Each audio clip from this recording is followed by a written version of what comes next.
Good morning, campers. It is it Wednesday? It's Wednesday. All day. Usually. We also have joining us this morning, besides myself, Mr. Andre. How you doing, boss man? I'm doing good. Greetings, everyone. It's Wednesday, hump day, as you call it, middle of the week, and we got another exciting show for you today, since it's just brimming over with entertainment news. But we'll always be find careful. something to talk about anyway. You're gonna jinx us. Also joining us is Culture Casino. How you doing? He's doing wonderful. He's on the road, so hopefully he's driving safe.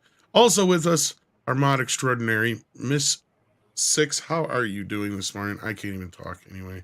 I need to go back great. to bed. I'm excited, ready to get my hump on for a beautiful Wednesday. Yes, camels are celebrating everywhere because today is their day. So we've got some super chats, some other things to get into, like Ezra Miller. Oh, phrasing, Tom. I want to say we are deeply sorry. So yeah, he's deeply sorry. Apology not accepted. Yeah, well, we'll find out if people are going to accept his apology in about 2 weeks. We got some super chats here. We're going to break into those, but we have a sponsor, don't we, Andre? We do indeed. And this is a sponsor whose content is actually really, really good and really, really based in these days when Disney certainly doesn't deliver anything of the sort. Before we play the clip, we also have Mr. Chato here joining us. Greetings. How are you this lovely Wednesday? Thanks. You just sent me the link. I sent it to you a while ago. Tom sent it before. I don't care about Tom's emails. He doesn't. He just keeps sending me dirty pictures. You did? You sent me a link? Like 11 minutes ago. I don't have it. It's there. Hit refresh. Oh, there it is. Oh, you know what? It did not come up as a tagged item. Twitter does that. Ah, there you go. Yeah, sometimes Twitter does not show you whether something has been delivered or not, but only from you. Of course. Probably because you muted me or something.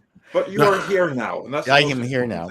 Yeah. But yes, Flip City Magazine is our new sponsor, so check them out. Friends, if you're looking for real old school laughs, you're in for a treat because we've got them right here. Flip City Magazine. Remember Mad Magazine? Then it went woke?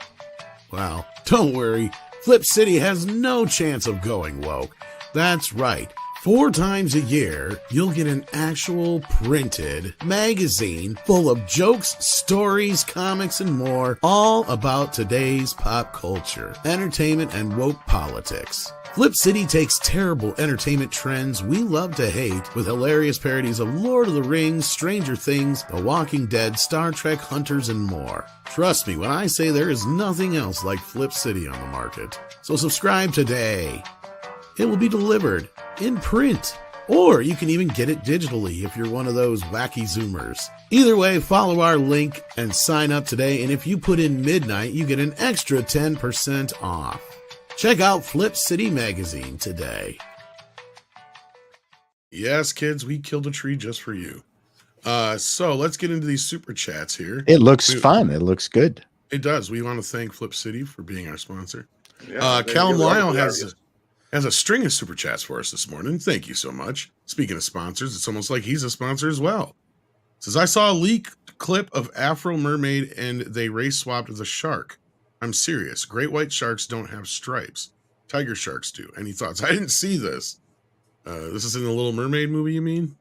All I'm saying is just wait for the Finding Nemo live action remake. That should be Lord. Well, I know that the one thing I know that Sebastian's like a freshwater crab or something like that too. They screwed up and some other things. So it's hard to say. It's not like they pay attention. You know, kind of like in Jurassic Park. They put these here because they look pretty, but they're poisonous. Yeah. But I have not seen the movie, so I have no thoughts on it. I will just say that why should the sharks get away any cheaper than the mermaids? And right. If you have to do like some diversity and get some ESG points in the mermaids, why should the sharks be exempt? Yeah. Yes, indeed. Oh, did they drop the Expendables 4 trailer? I know it was supposed to be coming today. I knew we'd probably miss it. Okay, very cool. Yeah. So maybe we'll have to take a second to look at that. But I don't know. That's Lionsgate. They're kind of funky. Callum Lyle says a remake of Disney's Hercules would make me angry. Well, you better get ready to get angry. It's because it was coming. the first movie I saw in theaters. They'll race swap because he's redhead. Meg Wood. Yeah, they are. Maybe they'll hire Lizzo as Hercules. You know what?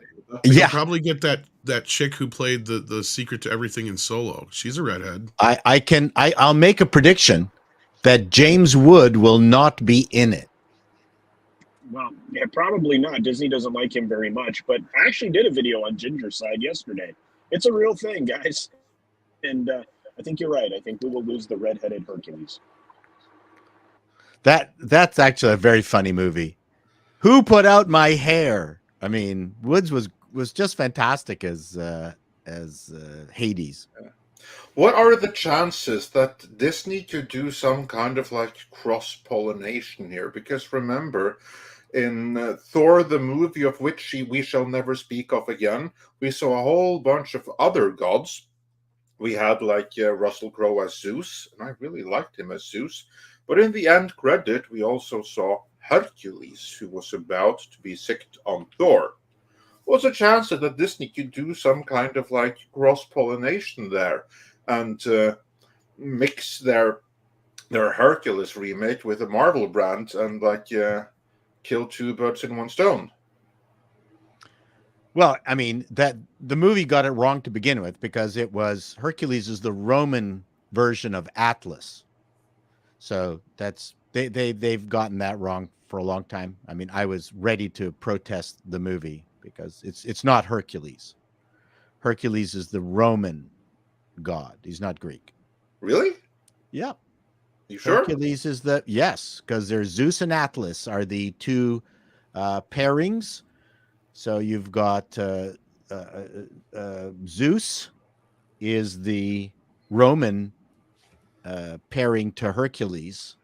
Oh no, hold on. Atlas? No, Atlas. Are you sure about this? Yeah, Atlas and Hercules. Sorry, it's Atlas and Hercules and Zeus and it's lost me. So yeah. No, Hercules is what? Atlas. So in the movie, which was based on the Greek myth, Hercules should actually have been Atlas. Okay. Well, wasn't there also a potato god? So it wasn't exactly a trip down education lane. Mr. Potato Head?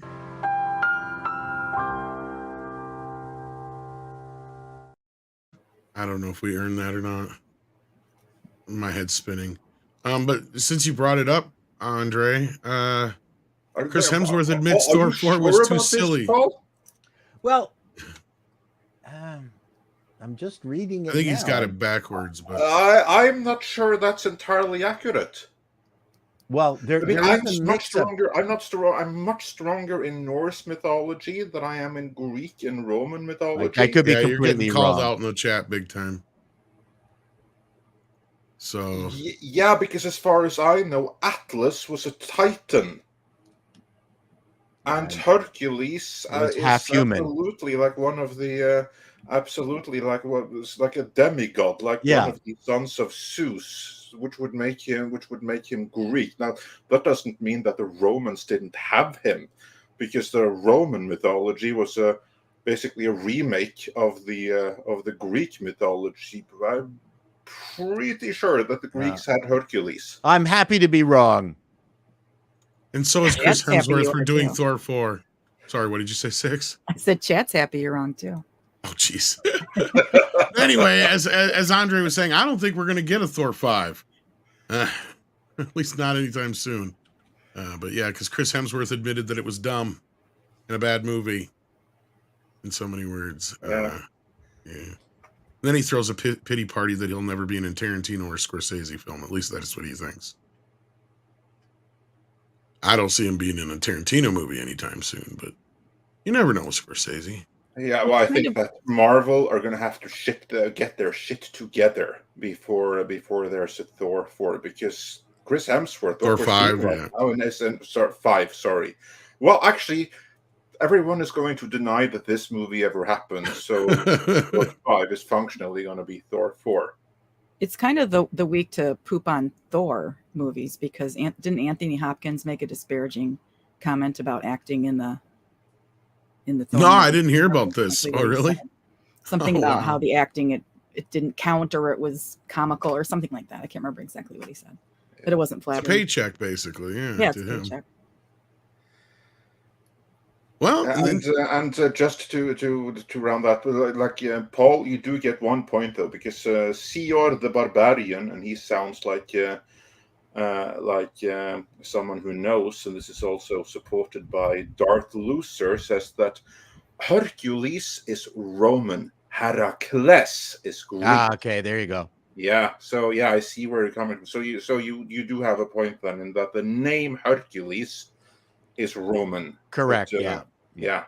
I But- knew there was but some himself would be Greek. incorrect. There was something incorrect in that original movie with James Woods. That was it.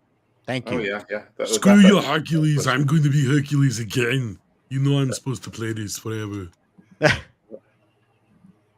I was in New York as Hercules, remember? This is be a sequel. This is what he said. Thor rolls. If you're sitting in front of a green screen, it's pointless acting. Well, I mean, I know a lot of people freaked out when Scorsese and Tarantino said what they said, but we just keep getting proved more and more true by a lot of these actors, right? Like, Chris almost half-ass had to agree with what they were saying to a point, especially the part about, the characters being the stars and business like that. When you got somebody like Anthony Hopkins saying it's not real work, he's got a point. And it just reminds me of the Lord of the Rings story, or actually the Hobbit story, where Ian McKellen broke down in tears because he just couldn't do it anymore. And they said, well, what's wrong? He's like, I just can't do this green screen acting crap. Oh, it's brutal. He's like, I can't just act to nobody.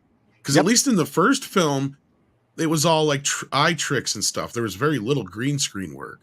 Like, the way it was set up, it was all like forced perspective stuff. So even though they weren't directly talking to each other eye to eye, he still had Elijah Wood in the same room talking to him and stuff like that. And you actually had a set and you could see things, and just working on a green screen has got to be, it's got to break your brain after a while, because you're not seeing anything but green. Not just that, but you are often talking to a foam ball on a Right. long stick. Well, it's isolating. Yeah. Yeah. I mean, even in the regular movie business, when they're doing singles, actors aren't even talking to each other anymore. Yeah, they usually have a stand-in or something like that. Yep. Who are just reading the lines.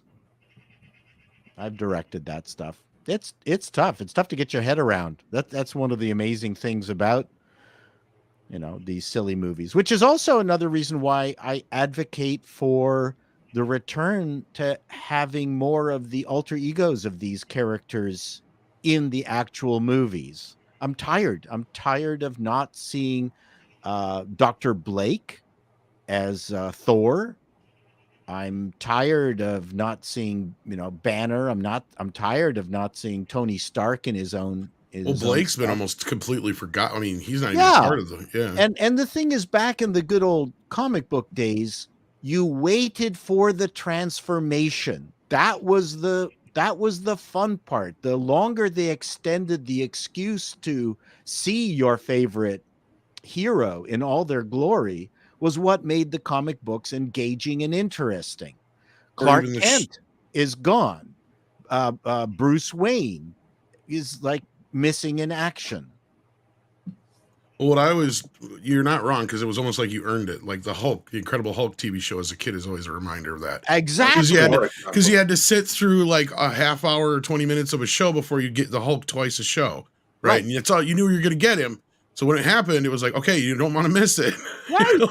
And it made it all worth the wait. When we were kids, we didn't give a shit about the show. It was just another like soap opera at that point. But that's how the comic books were structured also. In show business, though, isn't that called waiting for the weenie? Because you're waiting for that thing that. Well, no, but you're waiting for the thing that draws your attention, right? I mean, that's what Walt Disney was calling the center of his theme parks. The castle was the weenie of the park. Yeah, seriously. I would think it'd be a carrot, but okay, that works. Same thing. Yeah, I mean, this is actually I'm revealing the thesis behind my Across the Universe or Spider-Verse review that I'm just writing right now. And while in this particular case they do have quite a lot of uncostumed Miles Morales, they just couldn't make the connection. So in this particular case, they did do quite a bit of it, but I found it a cold and you know, it didn't connect very well. Oh, I got to answer the door. I'll be right back. Yeah, go for it. All right. Well, while he's answering the door, let's see some more super chats here. Callum has another one that says, "Be unlikable. Lizzo the Hutt would be one of the muses rap and twerk, and the message of being an icon isn't true heroism." Yeah, that's true. Oops, and then I jumped ahead here. And lastly, they would never redo or cast what James Woods did as Hades, let alone Susan Egan's sassy behavior as Meg.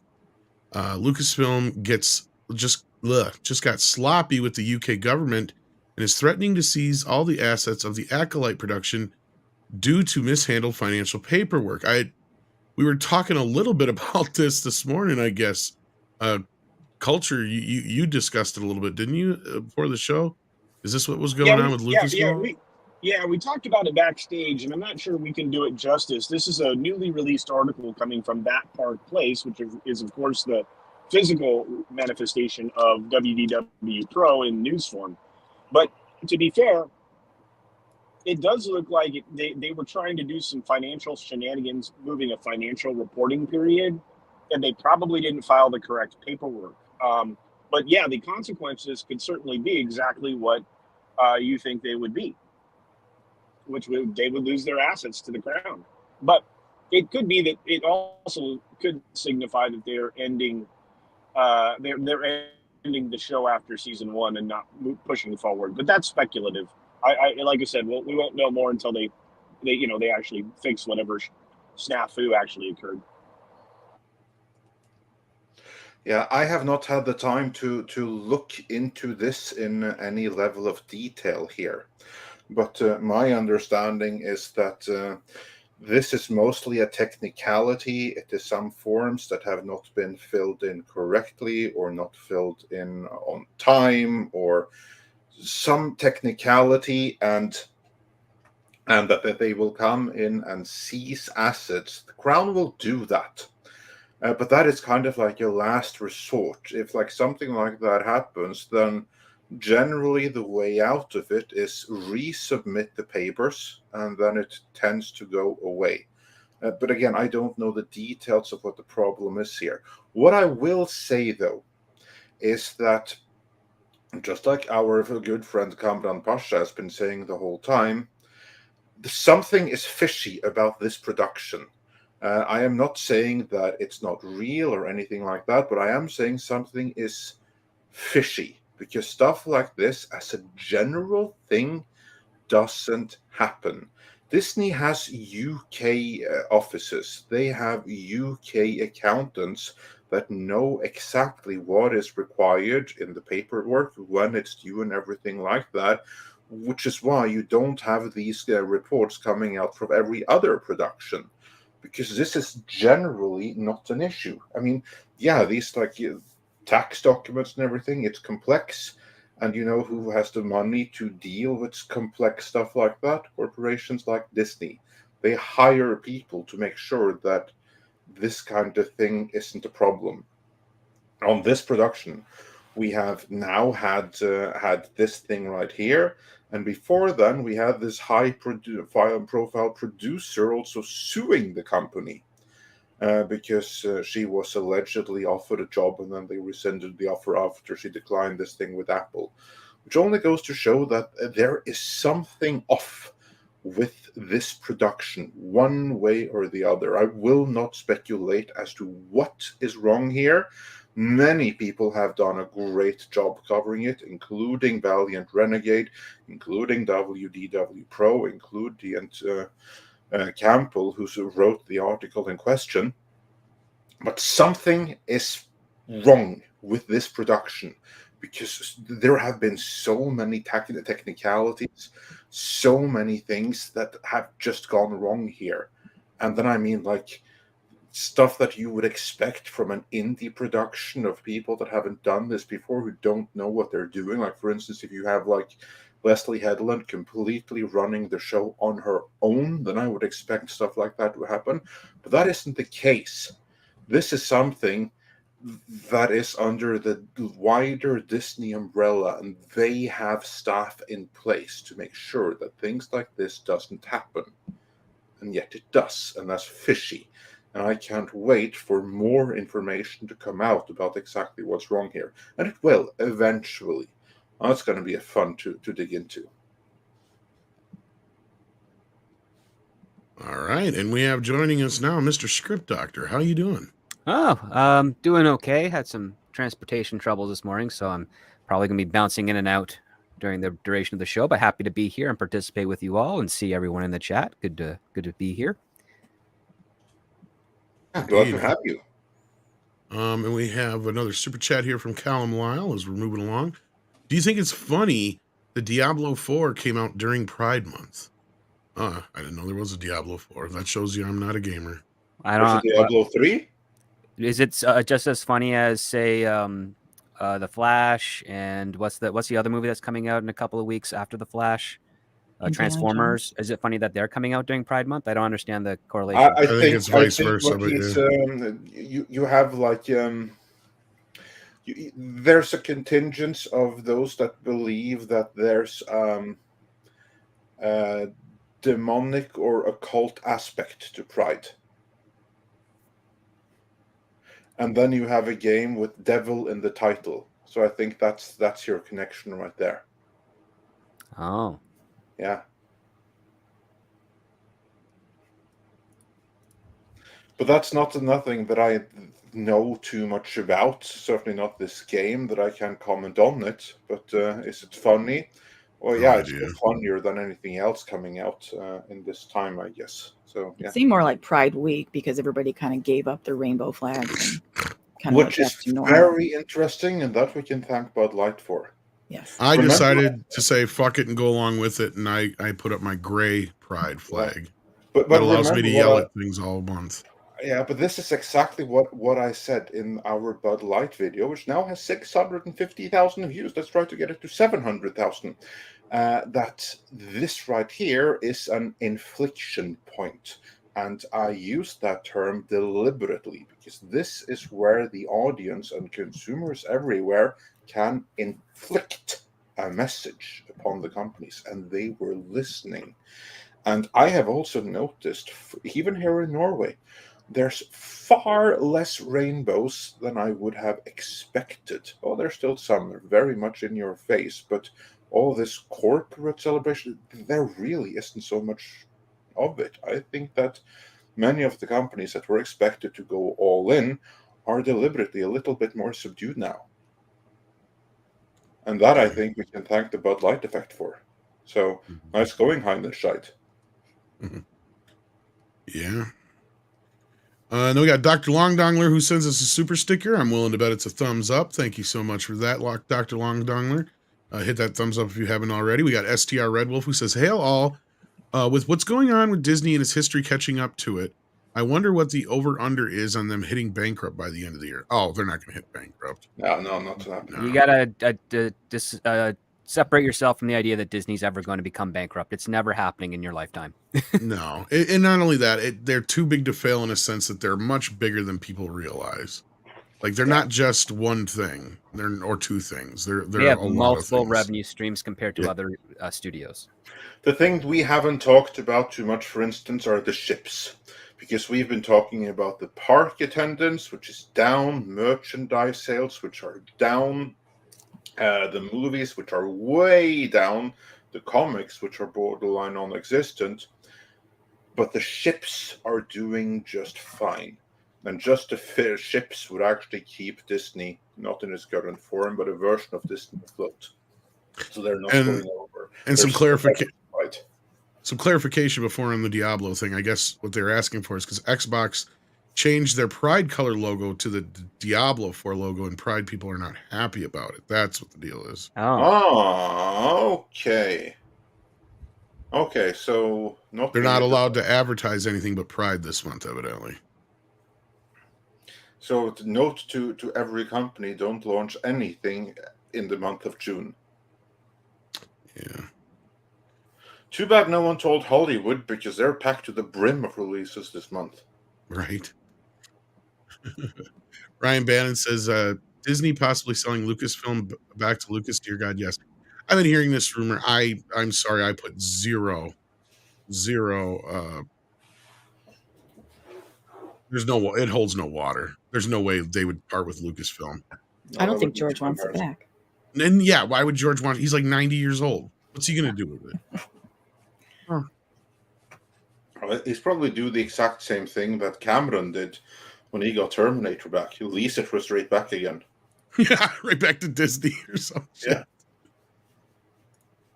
Nah, they would have to be in such a position, and the deal would have to be like somebody would have to offer them almost like more money than it ever would be worth. Because that's the other problem you have right now is they overpaid for it, and now they've made it worth less than it was before that. So they'd be lucky to get half of what they paid for it to begin with at this point, maybe a little bit more, but it's still not worth that much. So this is the same problem Star Trek. Like when people ask, why wouldn't Paramount sell Star Trek? Because they never get what they think it's worth or what they need to sell it for. Because they've damaged the brand so badly that, yeah, they'd be lucky to get $2 billion out of it. It's better. It's in Paramount's best interest, the same as Disney, that if they were to fail financially, they completely fail financially and they just sell it off like an auction. Yeah. But that's never really going to happen for those two entities. No, and this goes back to what I've said before. Disney is worth more as a whole, right? With all their things intact, for somebody to actually buy them out as an entertainment company than to try and piece it out one by one. It just makes little sense. And there's such red tape to have to go through after that it's probably pointless. Yeah, I just don't see that happening. Anybody else got anything to say about it?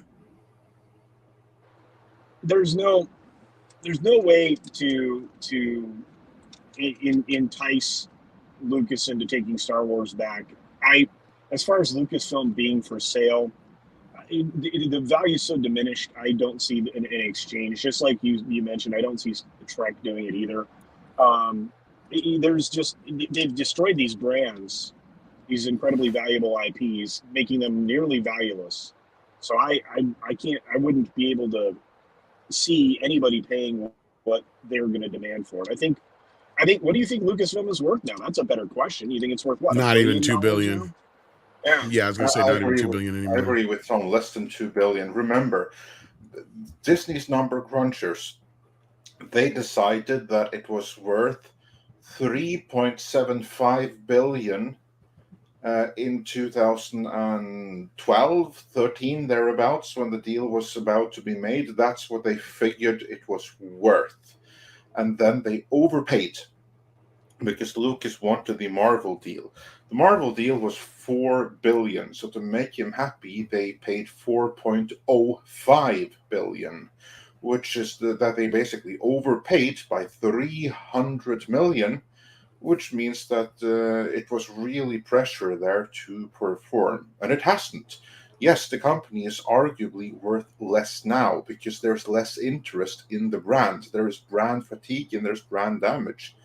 I don't think that the Star Wars brand is worth as much as $2 billion right now. No, and the Star Trek franchise, I still maintain that's not even worth $1 billion.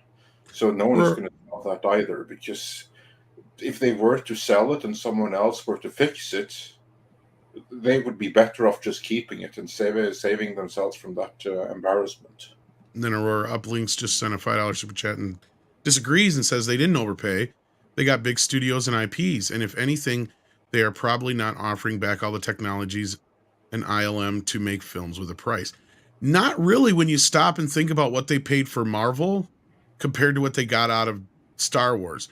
Because Star Wars and this was part of their argument to George, and he agreed, and this is why he brought on Kathleen Kennedy, signed on Harrison Ford, Carrie Fisher, and Mark Hamill to another movie and made sure all that shit was set in place to get that price boosted because they hadn't produced any movies of any value in the last 20 years. Sure, ILM is pretty much the only thing they had that was generating any real revenue. They had the game department, but they would release a game every once in a while. They weren't like a lot of other game companies where they were pumping out 3-4 games a year. You know what I mean? So it's not like Lucasfilm was on this high of highs at the time like Marvel was. You got to remember where Marvel was at the point when Disney got involved with this and bought Marvel. They were on their trajectory going up. Star Wars had kind of been laying dormant again for another 20 years, basically. Yes, there was games and there was, books and other things going on out there, but those are not worth as much as movies and theme park attractions and other things like that are big dollar situations, right, Andre? Or am I getting wrong on that? Am I wrong on this? Oh, that about sums it up. Because part of the value, from my understanding, is they go by the last couple films at the box office, and then they factor that in, plus the merchandising and all that other stuff does and then come into play. How much... And the number they crunched and came up with was like that, like $2 whatever billion number or $3 billion number it was originally anyway. Sorry, go ahead. It's also how much infrastructure is there in place and how much is already in development, so it can start earning money back again soon. What kind of team do you have in place which already has a proven track record? Yeah, and this is something that brought the valuation down back in the time, because there was no movie in development. There was like no team or anything working on it. They had to set up a brand new operation there. Now there is a team, but that team has a negative track record. That team has a track record of cutting the value in half or more. Aurora Uplink says, yeah, but LucasArts on a game, but that's what I just said though. But when you're only releasing 1 or 2 games a year, that's not like these other companies that are releasing dozens of games a year.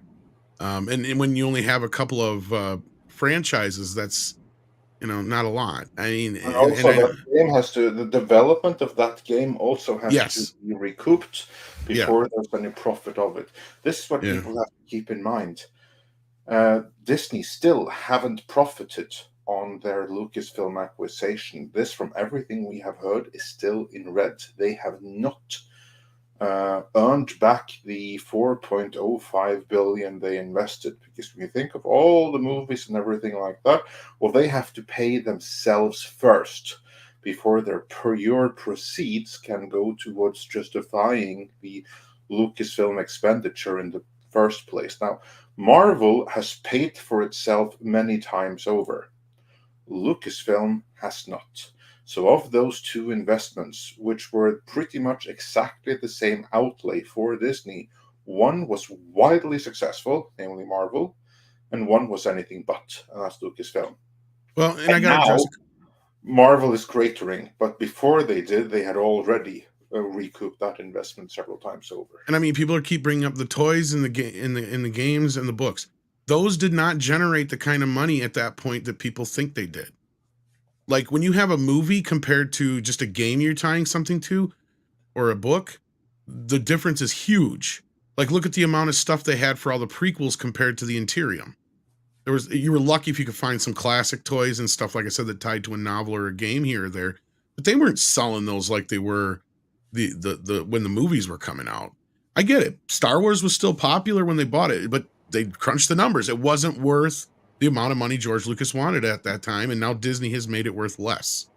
Unfortunately, not worthless, but worth less.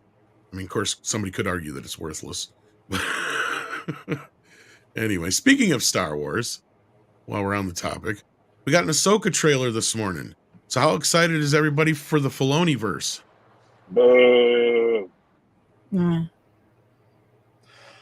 I'm less excited now that I saw the trailer. It annoyed me and it saddened me at the same time. And we'll get into why. But who else has seen it and wants to go first and share their thoughts on it? Well, you know what? Let's do 6. Let's hear your thoughts, because this one is for the ladies. It is for the ladies. I was a little disappointed in the lack of testosterone in this. in this trailer. It has some characters who I'm a fan of, Ahsoka, Mon Mothma, but I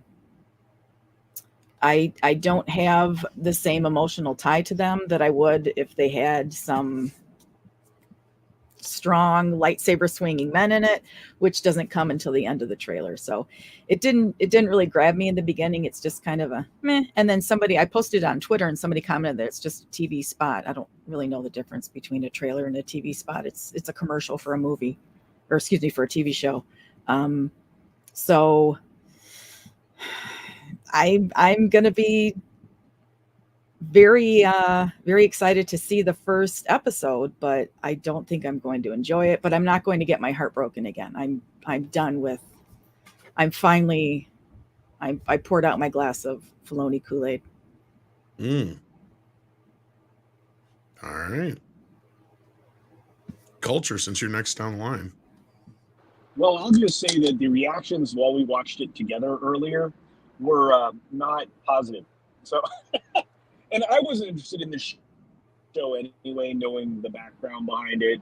I don't particularly think that Filoni is talented. I don't think he's a very good creative. I think he's wildly interested in what he creates and not really what's for the audience or in what anybody else creates. He would rather pervert that to his own ends. So, yeah, and again, it is designed to appeal to one particular audience and maybe the simps for Ahsoka, but outside of that, I'm not particularly excited and probably won't watch one frame of it. Yeah, ringing endorsement there. Paul, have you had time to watch the trailer yet? I think he stepped away. Maybe to watch the trailer. Maybe to watch the trailer. I think he said BRB too. While we're waiting for them, what's your reaction on? Oh, okay, I'll do mine first. Yeah. Okay. Yeah, there's a lot of whammon power in this, that's for sure. But I'm going to surprise everybody and say this is probably one of the more Star Wars-y feeling things that we've, at least from the trailer anyway, that we've gotten since probably the first or second season of Mandalorian. I'm not going to say it's going to be good, but just the feeling of it, the look of it, the style of it, it feels very generic-y, Star Wars-y kind of stuff going on here. But at the end of the day, I think that we got the message in the trailer that this is a new beginning. It's a new Filoni beginning. Yeah, that's all I have to really say. Yeah. Yeah, and this is what is supposed to start their adaptation of Heir to the Empire by the great Timothy Zahn. Oh yeah, I squealed when I heard the line. You can see like a shot of Thrawn in the background there, and I do believe that under Favreau, that is something which could have been very, very cool and brought a lot of fans back to Star Wars. Because let's be honest, going into the sequel trilogy, people didn't really want the sequel trilogy. They may have wanted George Lucas scripts, but what many really wanted was the Thrawn trilogy. And now we are getting that, but we're not getting it from Jon Favreau, at least not in this moment. Again, Jon Favreau, he is still in the building. So there is a hypothetical chance that there can be a shift in power and he gets power back again. I would not hold my breath waiting for that, but acknowledging that that possibility exists and we should be open for it. But until it does, I see very little to be excited about here. And under Filoni and Filoni alone, without Favreau, I am not too excited for this. As Six said, this was all girl power. I will say that while there was very little testosterone in the trailer as a whole, what there was provided by Ray Stevenson, who looks really, really cool in this. I think that he is going to be an awesome character because it's Ray Stevenson. And Ray Stevenson is amazing in everything he does, whether it's as Titus Pullo in Rome, whether it's as the best Punisher that ever graced the screen, whether it is as any other character he's ever played, because Ray Stevenson always brings it. And of recent celebrity deaths, his is the one that got to me the most. I will gladly admit that, because Ray Stevenson and his Punisher story, that is part of the prehistory of Midnight's Edge, which I will let all channel members know of in more detail in the very near future here. But still, seeing him here now, it doesn't so much excite me as it saddens me, because it's just a reminder that he'll never do anything else again. And he is someone that really is going to lift this season, I'm sure. I think that the character would probably have a longer arc, and he was going to be amazing in later seasons. And now he's going to probably be written out in some horrible fashion. So again, that just depresses me even more. And yeah, that's the gist of my thoughts. So, Mr. Chato, have you had time to watch this trailer yet? I have not. This is the Ahsoka trailer? Yes. This is not the original one, where it was nothing but women. Well, yeah, it's nothing but women here too. So yeah.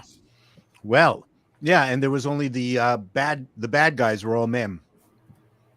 Of course. So we must be. This is not a new Amazon trailer, then, is it? No, it sounds like you've seen it, because yes, I have. You described it perfectly.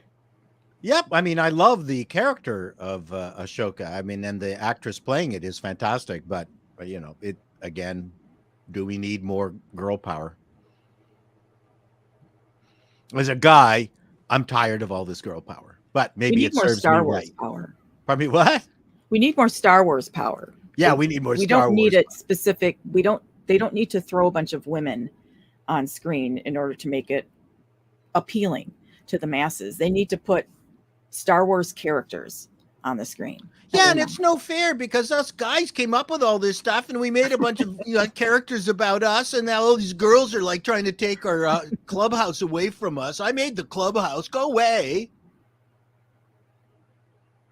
It's not fair. Yeah.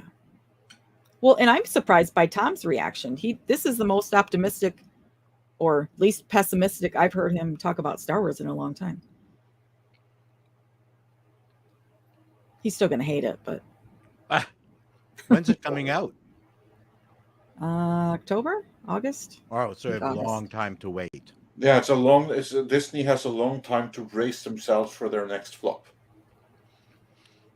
And they have plenty other flops coming before then. I did enjoy her interaction with Mandalorian. That was fun. It would have been neat to keep them together. Yeah. Did we get Script's reaction?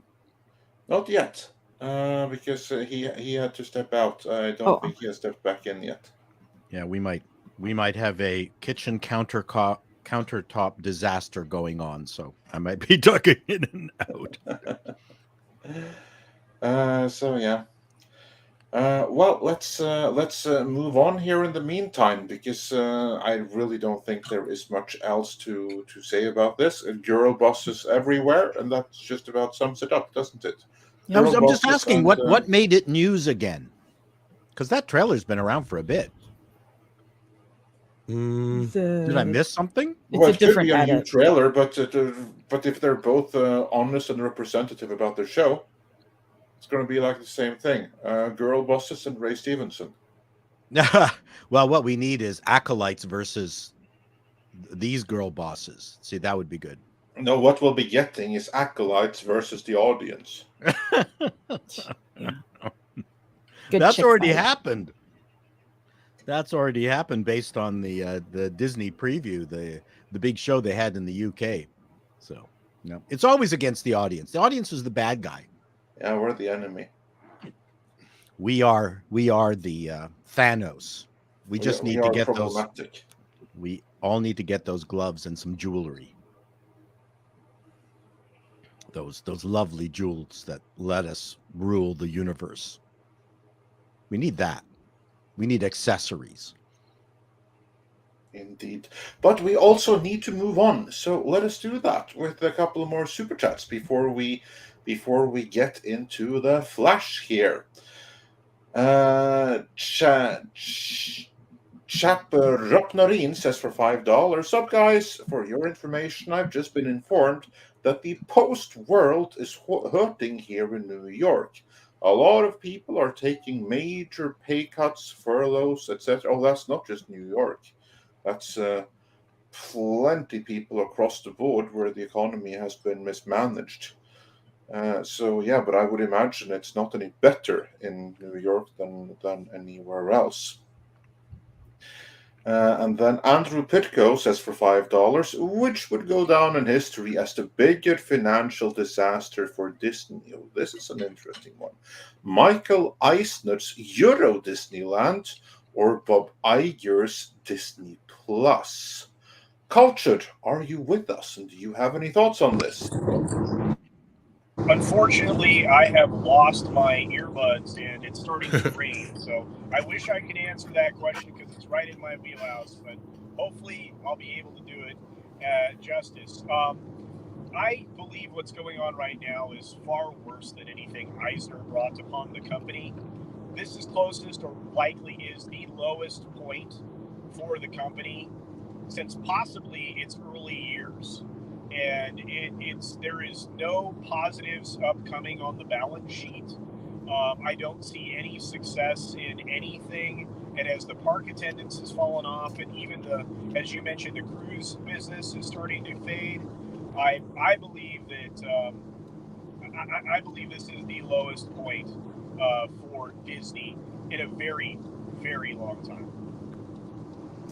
Well, I think you summed that up perfectly. And if you have to leave us on the count of earbuds, then thank you for joining us so far. And drive carefully, my friend. And we'll speak to you on Friday, maybe. Yep, I will speak with you Friday, guys. Wonderful show. Keep it up. I'll be listening. Oh, we have a super chat for Culture. Oh, okay. Let's bring that up before we move on with this one. Culture, you still there? Yes, I am. Philip M says for $30, sent this chat to Culture today, but did not see or read. Isaiah 41:10. Do not fear, I am with you. Do not be anxious. I am your God. I will strengthen you. I will help you. I will uphold you with my victorious right hand. Well, thank you very much, Philip. That's inspirational. It's an incredible verse, and I'm sorry I missed it earlier. So thank you for all your support everywhere you are, Philip. We really appreciate you. Yes, thank you, Philip. Dropping your earbuds between your legs like dropping a joint is right. real. Seriously, I'm like having to mute because I'm on speaker now. So I gotta go. No worries. Take care, Culture. Thanks for joining us, and thanks for the answer. It's ironic. My gym teacher used to say this very same thing. Yeah, and just to go back to the previous question, I think that Culture summed it up completely. As of this now, Disney Plus, which is one of Bob Iger's biggest babies, is one of the biggest disasters in Disney history. Disney Plus has not only been a direct financial failure, it's been an indirect one too, because it has undercut their theatrical model. It has killed off their physical media, which there was a lot of money in. It has killed off the distribution deals that they had with everyone else, where they could license their movies to other streamers and TV channels. It's all Disney Plus, so it's cut away those revenue streams, and it has just devalued the Disney brand because now it's no longer something special. It's basically like the Bambi 2 and Aladdin 3 and the direct to VHS sequels. The whole company is like that now. It devalued everything. It contributed to the destruction of Marvel, the biggest thing that they had. Whereas Euro Disney, well, that's something that on a long enough time scale is going to be fine. You cannot say the same for Disney Plus. It has just undermined so many other of their income streams and their brand. So Disney Plus is going to go down in history as a disaster, is what I think. Script, anything you want to add to that if you're back? With regard to Disney Plus's downturn? Yeah, what's the bigger disaster, Disney Plus or Euro Disney? Oh, Disney Plus. They spent way more money on that than Euro Disney. Exactly. Except it's in France. Never do any business in France. Unless That it's a seems like a pastry very shop. weird place to put Euro Disney. I agree with that. I mean, you already have Parc Asterix in France, which is a much more natural fit.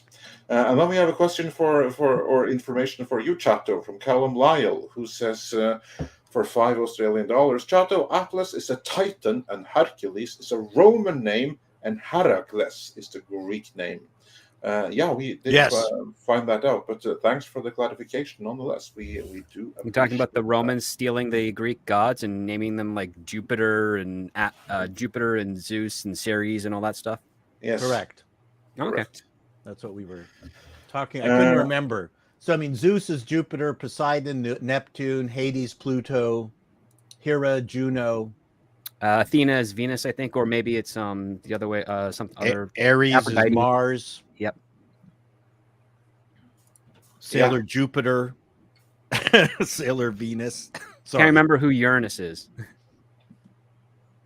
Yeah, again, that's a part of mythology I'm relatively weak on. I know my Norse pantheon. The Greek / Roman, not quite so much, but yeah. All I know about Romans Uranus is he's an asshole. Yeah. There you go. That's And then moving on, Josh PK says for $10, thanks for the support. Didn't get a chance to super chat on Monday. Just wanted to say I've never watched Campia before, but the way he talked about letting go of R&B made me furious, and I'll never watch him now.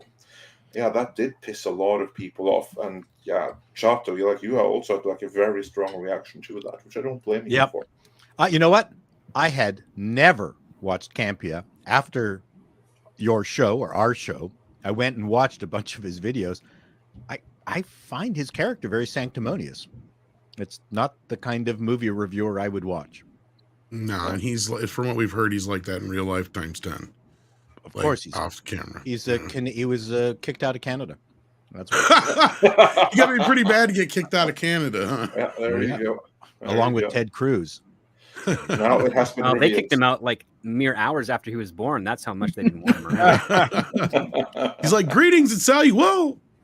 No, Ted Cruz. Oh, Ted Cruz. Well, that too. Yeah. Well, that's why his name is Cruz. They sent him on a cruise right away. Anyway, Michael Nemo says, did you all see the article about Tycho worrying that he'll become obsolete? He's been obsolete for a while. Oh, I called him out on this because the dumb shit picked the dumbest movie ever, aside from, I don't know. He should have picked something completely different. He says, oh, nobody remembers who directed Casablanca today. They won't remember me in 30 years. It's like, well, he's not wrong. He is totally fucking wrong. No. Who remembers? I mean, the reason I remember is because my mom was Hungarian, and any expatriate Hungarian was heroic in our household.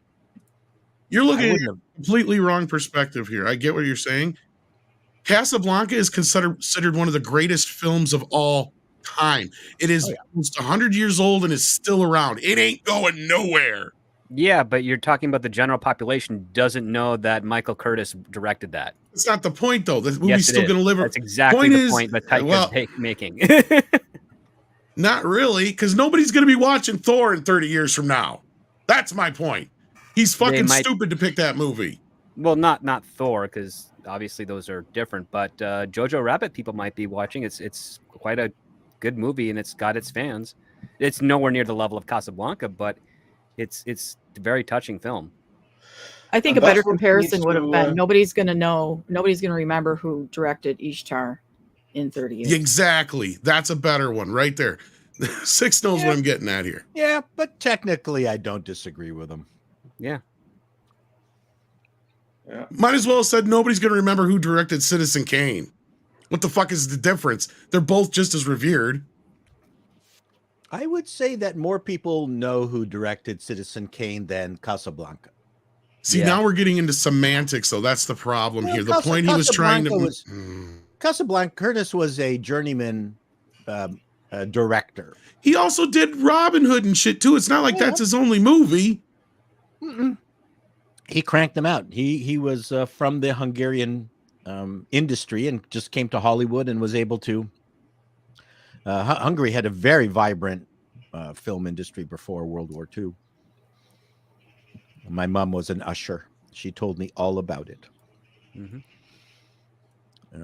And then after in 72, when we went there, we went to a Hungarian studio that was now run by the Russians, or the Soviets. And I had to speak really good Hungarian to pretend to get myself in there so I could see what they were working on. And they were working on some kind of weird science fiction Hungarian movie.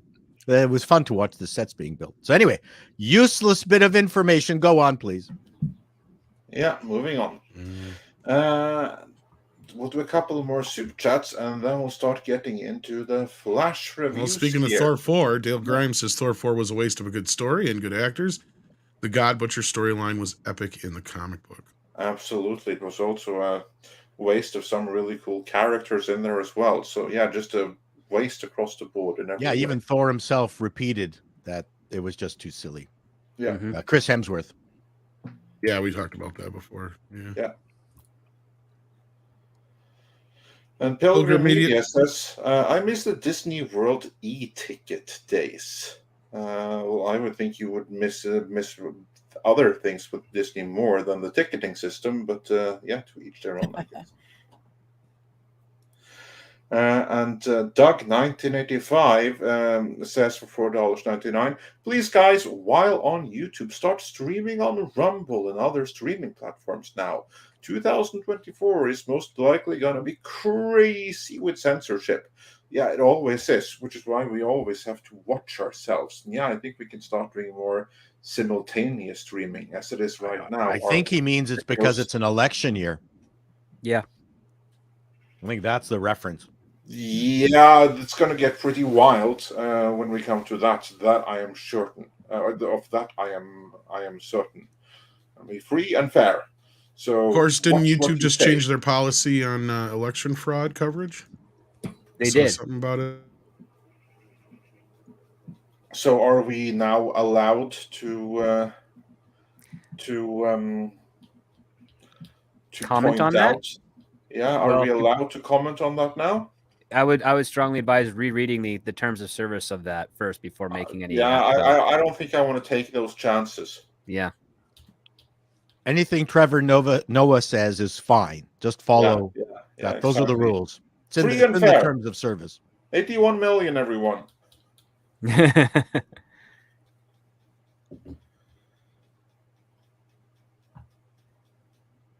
And moving on from there, before we're shut down completely, we also had a member chat from Sean Carter who says, can the UK please seize Leslie Headland also and keep her there? I don't think you're that lucky. There's no criminal charges here. So she's going to come back to you guys stateside before or later. Yeah, we like the UK. Aren't we friends with them? I'm sure there's other countries. Or the US likes the UK more than Canada does. Like Leslie Headland, you won't be. Yeah, she's probably not a big tipper. Yeah, probably not. And Tyler S says for $2, you're wrong about Con Air. Next is Con Space Shuttle. This must be some reference that I missed out on. Last night. Oh, okay. Yeah, but... Oh, Nicolas Cage talk. We were trying to come up with a way that Con Air would actually work and not be convoluted and stupid. Moving along. Thank you, Tyler S. Moving along. Accidental Celeb says for 15 Norwegian... Oops. Sorry, my fault. For 15 Norwegian krona, modern games are a shitstorm. Do like me and play classic console games via emulation instead. No more predatory monetization for me. Yeah, I agree with that. That is sound advice. Although that's not for everybody, and not everyone can install the emulators. It's not a you know, It's not a plug and common- play, easy to No. do process. Unless you get like one of the mini consoles. Which ones are you referring to? Yeah, no, any of the mini consoles, like the Sega Genesis Mini or the Super Nintendo Mini and stuff, they're pretty much plug and play.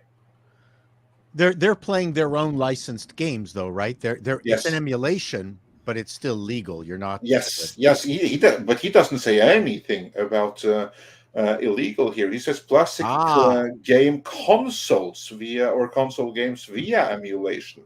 You can do that legally. Yeah. See, do you see where I went to immediately? I just want to point that out. Yeah. See, so now we know where you get your gaming experience from.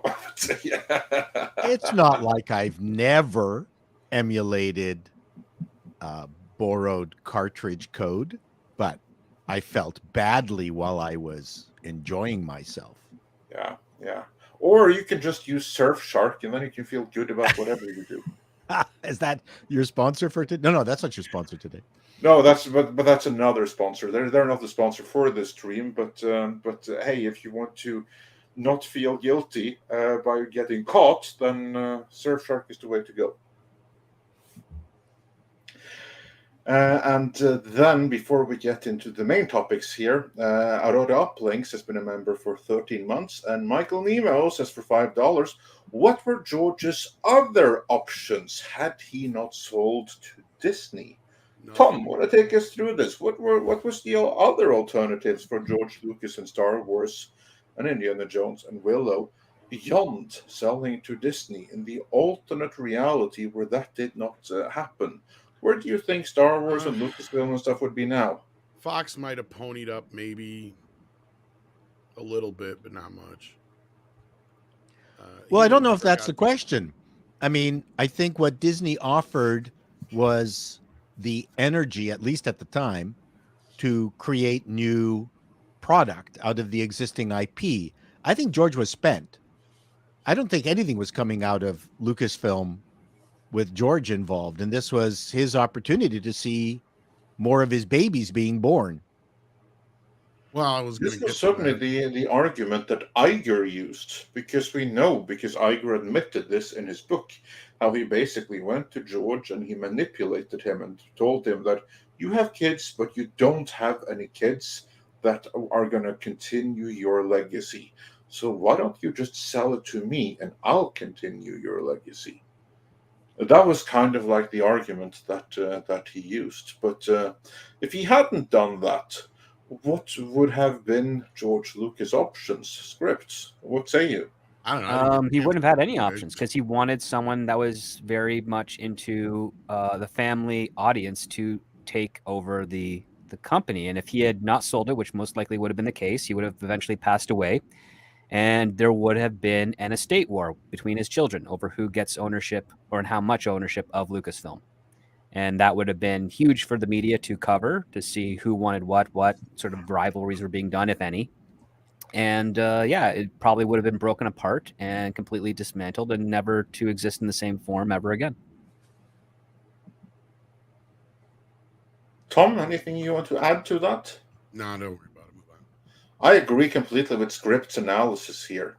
There was no one else to take it over. So if it was to continue, George would either have had to sell it to someone else at a much lower rate, because the fact of the matter is that no one else were interested in pursuing it. Fox, who had the distribution rights or a distribution agreement with Lucasfilm, they weren't actively pushing for any more Star Wars.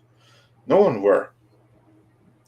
So in this sense, he kind of made the sensible choice. Was it the right choice for his legacy? As it turned out, now when we know what happened with it under Disney's watch, no. And part of that is his own fault, because George Lucas is the one that installed Kathleen Kennedy in the first place. And he did so thinking that she would protect and preserve his legacy. Boy, how wrong was he about that. But that's how it started. He wanted his legacy preserved, and it didn't quite work out that way. Now, did it, as unfortunate as that may be.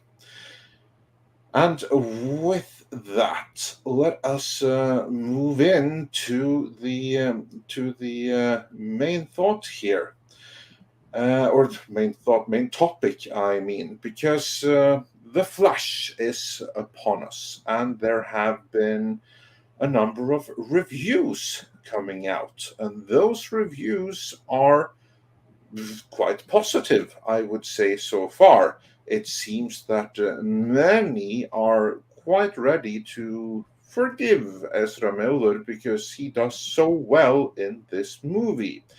As we can see so far, the movie has 72% on Rotten Tomatoes.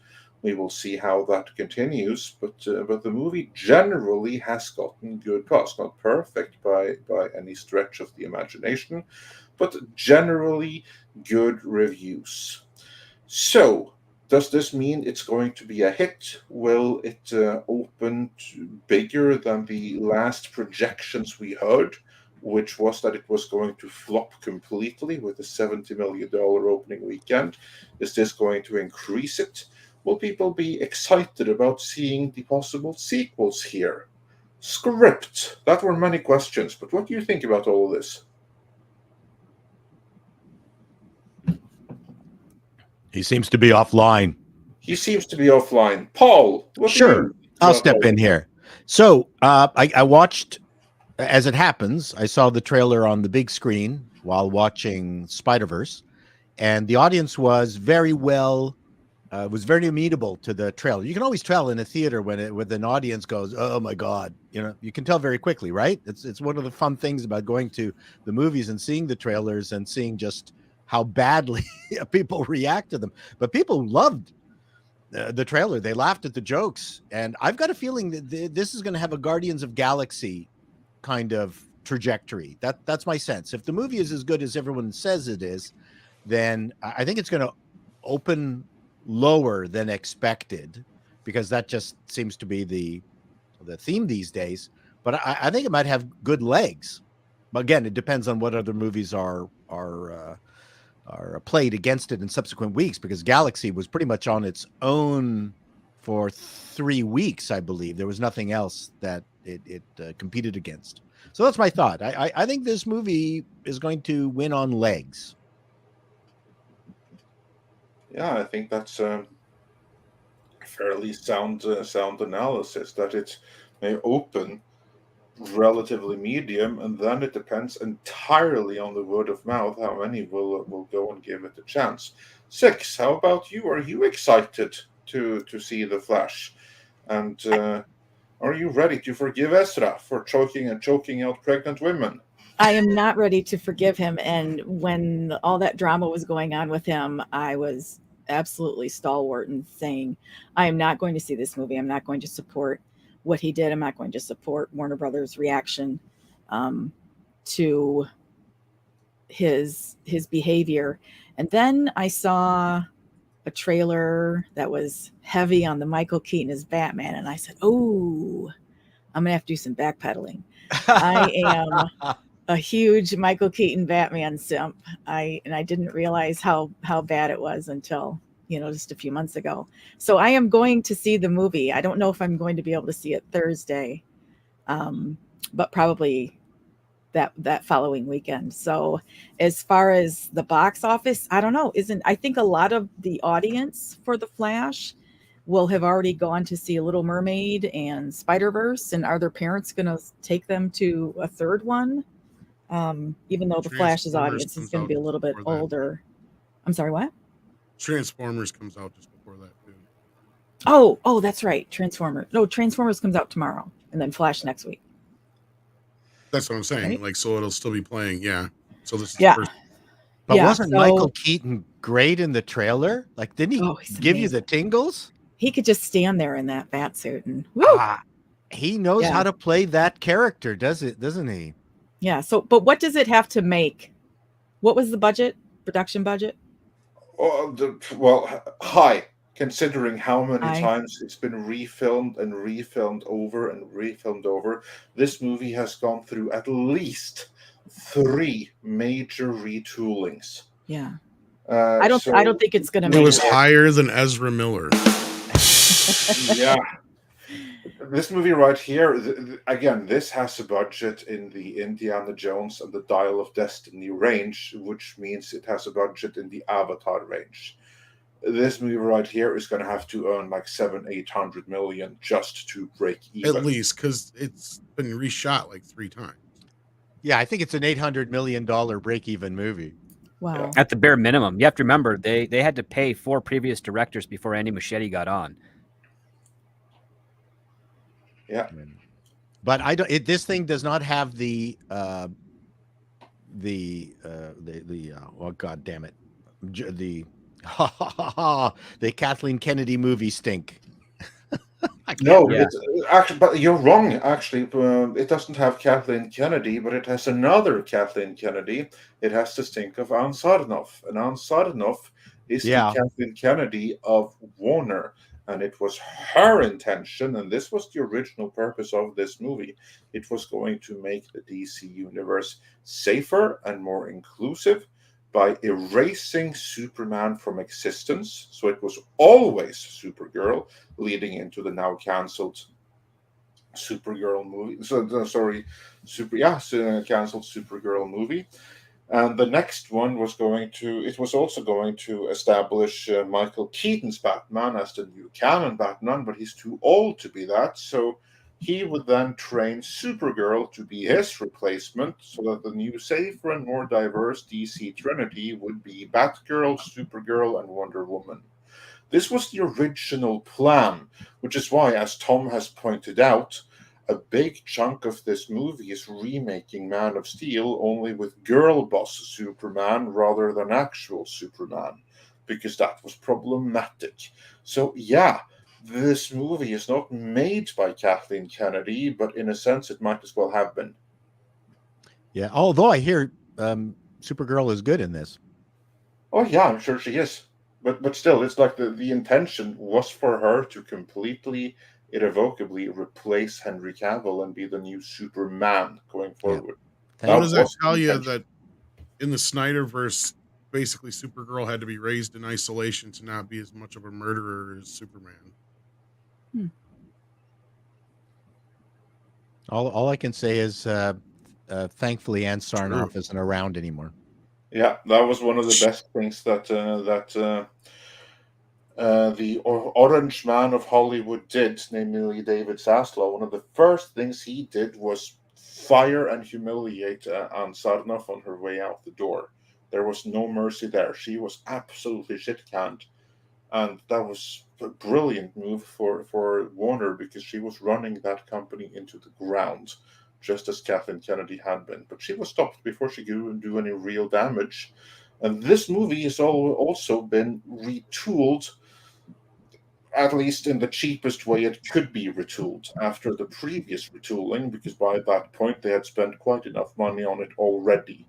I mean, there's no reason to push the break-even point up to $1 billion, because it's unlikely to make that. Unless they gave the money to me, then I'm fine with a failure as long as I get the cash. Oh yeah, I'd be completely fine with it then too. Unfortunately, Hollywood are too cheap to do that, to cut us in on their losses. Yeah. Or rather, to cut us in on their tax write-off. Yeah.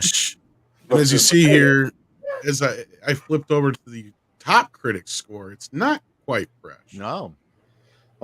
Very interesting. Because what Tom, for those that are only listening, like if you're out running or something, then what Tom just did here was that he went into the tomato meter, because right now the movie, in this moment, it has 72% of all verified critics. But if you switch from all critics to the top critics, which are fewer critics, then the tomato meter goes down from 72%, which is positive, to 50%, which is negative.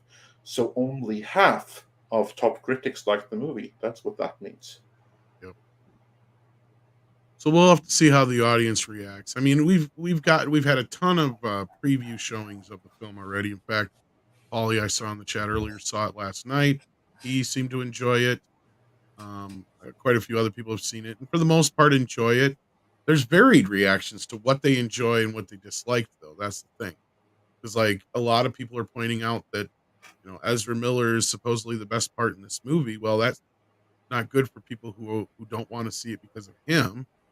And some people are praising the Batman bits and some other stuff too. But at the end of the day, is it going to be a mixed bag overall? I mean, they've been lowballing this movie as far as the projections from the start. I think the last projected opening was like $70 million. That's not good. That's bomb territory. So I kind of like I'm scratching my head because I feel like there's buzz for it. Because people are talking about it. It's here. It's constantly trending. But I went the other day to see how pre-sales were going for the IMAX showing, and I can even get a discount if I do the first showing. And then only like 4 seats sold on the Madison IMAX. That's a major city. That's not good. That's the only IMAX they got. Mr. Chickatron brings up a good point. This movie has a lot of cameos, and yes, I am mostly going to see this movie because of Michael Keaton and as Batman. If I wasn't somebody who goes on live streams and talks about movies, I can't say for sure if I would go, but most of it is Michael Keaton. So how many other people are going to be going to see it? And I'm not going to name any other actors because I don't want to spoil anything, even though there's a lot out there. But how many other people are going to be going just to see a specific actor playing a specific role that means something to them? So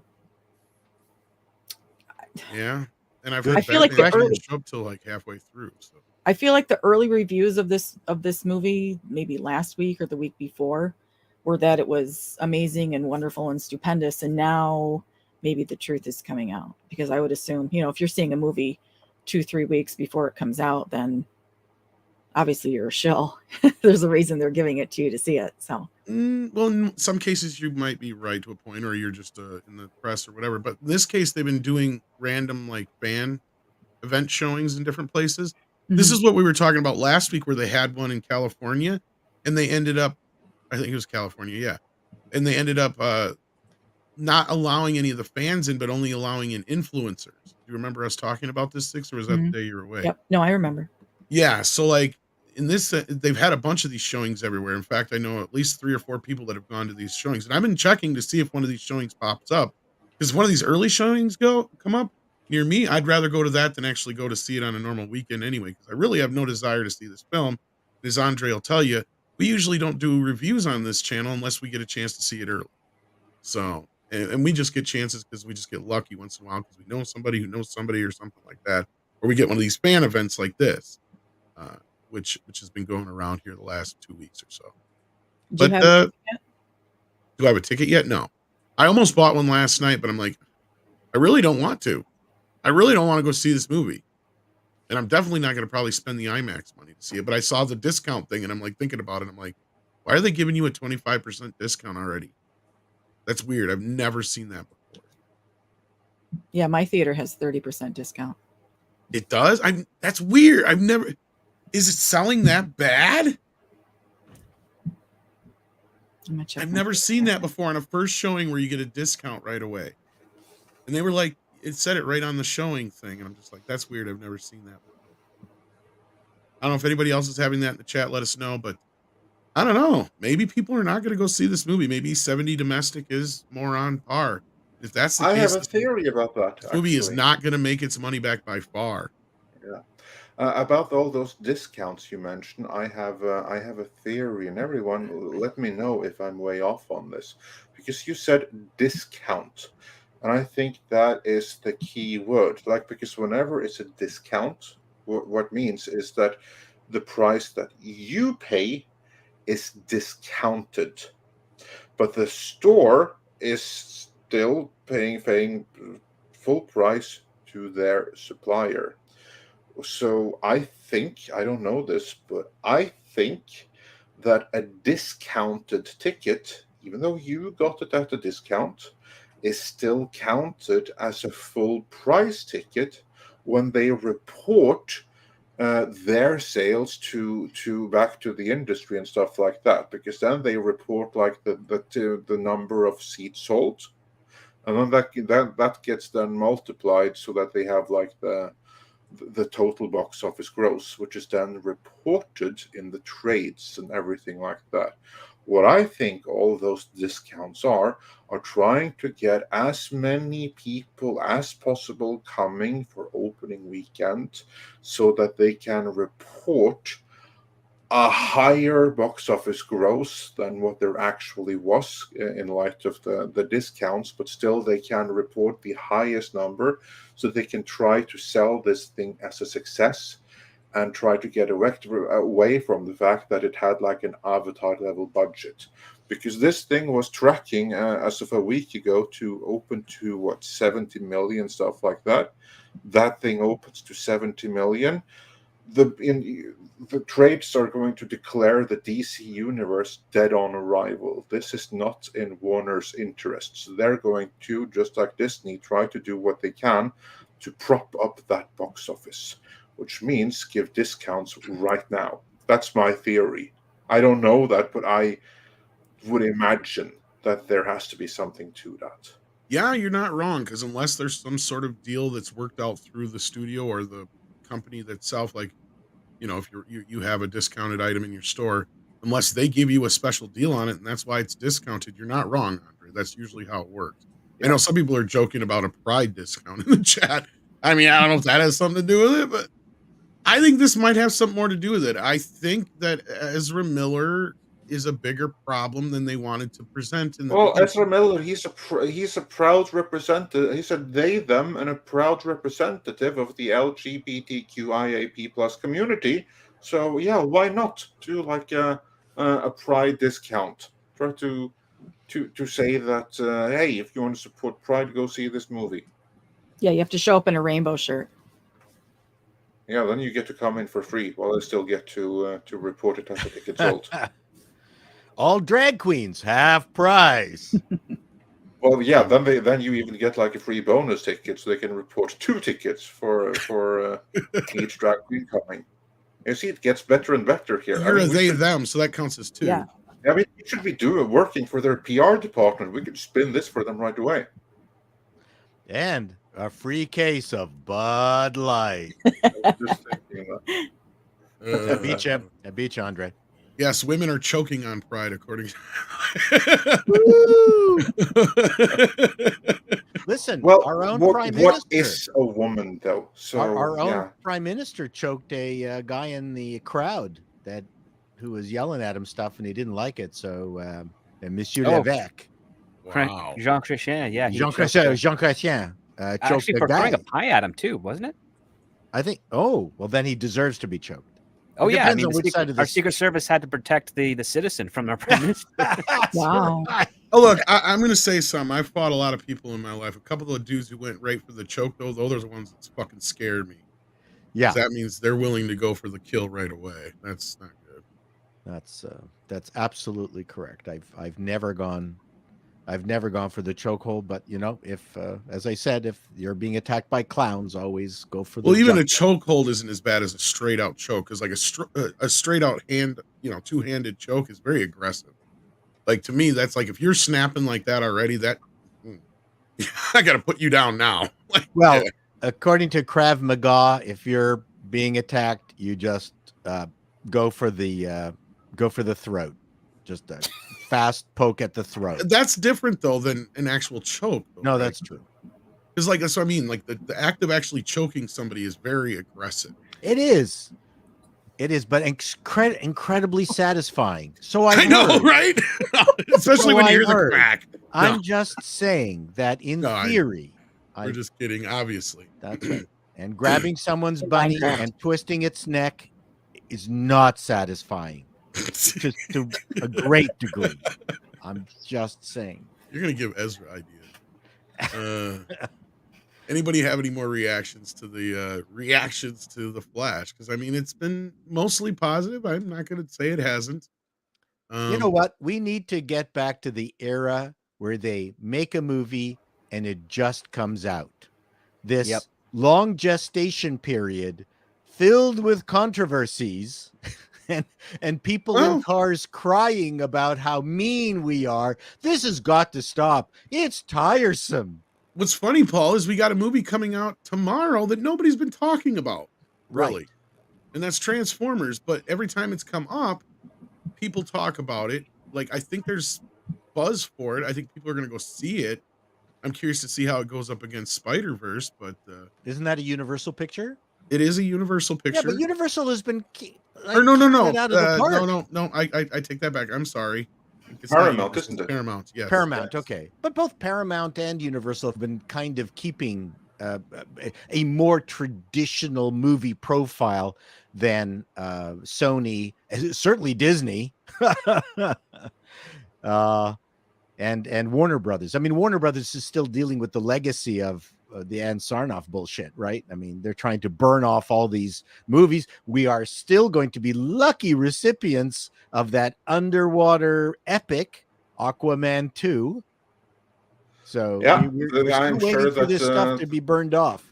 Yeah, with the glorious Amber Heard and everything. I mean, look at the controversy. Was it Batwoman on the CW got? So that was fun too. Just watching those outtakes of her running. I thought, oh my God, run like a girl. I mean, that's a terrible cliche, but you just don't want your superheroes to be Actually, I can go see Transformers tonight. Transformers Early looks cool. screening, and it's almost sold out already. Well, Oh, I'm a awesome. I think Transformers that's gonna be fan. huge.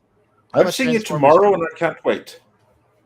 And that's what I've been saying. Don't underestimate this Transformer movie. It might do better than some people are thinking. Well, the one good thing about the Beast Transformers is that you're not going to get confused between the Transformers fighting each other, because Michael Bay went stupid, I think, in the second movie, where I couldn't tell who was fighting who. They were all I couldn't so in the first complicated. movie, Paul. No, I could tell.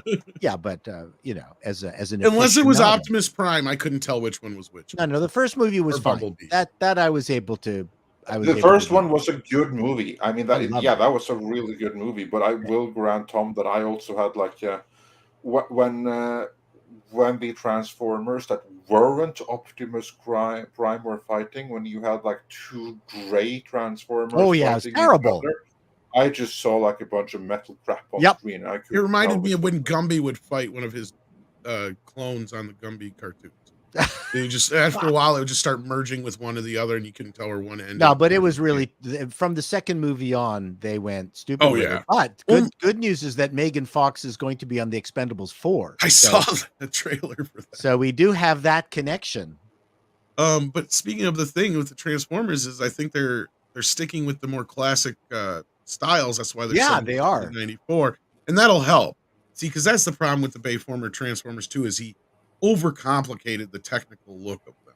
Like, they looked good already as it was. You didn't really have I don't know to why he did go it. too much farther than that. Yeah. I don't know why. He had such a good established canon in the first movie, and then he went nuts because he's Michael Bay. Well, even there with the designs I'm talking about, they were just too over designed. I love right? Like, yeah, I love I didn't like them then. I like them when we got to Bumblebee, when they finally brought back the 80s designs, and what I've seen so far out of this doesn't look so bad. It's not as overly Bumblebee. designed. That was good, but it had to make up for several crappy movies. Well, and I think that's where this movie has a chance now, because it's still technically set in that universe from what we've heard, and but they do have a Galactus. They have a got an Galactus-like audience. planet eater. well, and if they do it right, instead of making it Earth this time, then maybe we have a chance. That's the other thing that takes it out of the original canon, isn't it? Right, Andre? That they're using Unicron. Unicron, yeah. Yeah, I don't remember the trailer. I don't know that he's in it. I just have to wait and see exactly what happens with that. And I don't even was he in one of the earlier movies? I don't even remember. Yeah, he was the Earth or whatever. I thought. Well, see, I don't even remember. I can't even remember now. I get them all still screwed up. It all gets merged together. That's the problem I have too. Like, I can't remember where one of the movies ends and the other one James begins. Bond does that too. There's okay, you're going to make me remember a specific James Bond movie? Yeah, that's at least. Well, with Bond, I'll give somebody the excuse because it's been 60 plus years and there's X amount, like 20 plus movies. Where it's Transformers, we've had 5 movies and they've all been the same fucking plot, except for Bumblebee. Like, Look at Terminator. That even worse. We're coming back. We've got to destroy something in the past to save the future.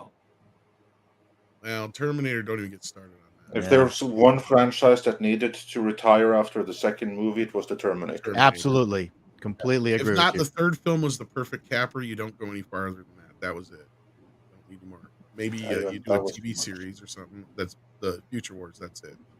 The only reason I say Terminator 3 is decent is because the ending is good. It's one of those old school sci-fi endings where it's like, no matter what they do, it's going to happen, right? Like, you can't stop it. And that just kind of sets everything back in motion, looping around on itself. Daryl Brewer says, has gifted 5 memberships. Thank you so much, Daryl Brewer. We appreciate that. Aurora Uplink says Star Wars 1313 was going to be a potential MMO. Yeah. But Disney decided to screw that up. Andrew Pitko says, at least Disney hasn't changed Monkey Island and Maniac Mansion. Sam and Max also seem safe for now. Well, don't give them ideas. Yeah. But yeah, that brings us rather nicely into our next topic, which we can get to after the couple more super chats. Aurora Uplink says you can get $1 billion box office for an indie hit. Yes, you can, if you do it correctly. Hard. It's hard to do. It's definitely hard to do. Aurora Uplink says Maniac Mansion horror movie like 500 million easy or more. I don't think they'd ever do a horror movie. Very few horror movies has 500 million in them. Yeah. Yeah, that's the other thing. They're not exactly. I mean, they make good money because they're usually cheap to make, but that doesn't mean they usually. Like, for instance, just so you guys know, if I remember correctly, Halloween 2018 is the highest grossing horror movie of all time. And that took everybody by surprise because that movie on its own grossed almost as much as the entire franchise did on it altogether at that point. It was an anomaly. Horror movies generally open to $20-30 million. What Scream and Halloween do is an abnormality, actually. Yeah, for those movies, when they open at $100 million, $70 million, that's crazy for a horror film. Plus, Disney would never invest in a horror movie like Maniac Mansion. They would make it more like the television series where it was kind of a family comedy of kookiness. And even then, like that series was fun, but it was a different tone. I don't think Disney would try to replicate that. They'd try to go way, way different. More like goosebumpy kind of stuff, yeah. At worst. Then we got Paulie in the chat or in the back here. How you doing? Hey man, can you hear me? We can, loud and clear. What up? Not much. We're just going through some super chats here. Yeah, and we're gonna be moving on. But you saw Flash last night, so why don't you quickly give us your response? To that? Yeah, as I take out the ring reflection. Sorry about that. What's happening, panel 6? Oh, hello there. Good to see everybody.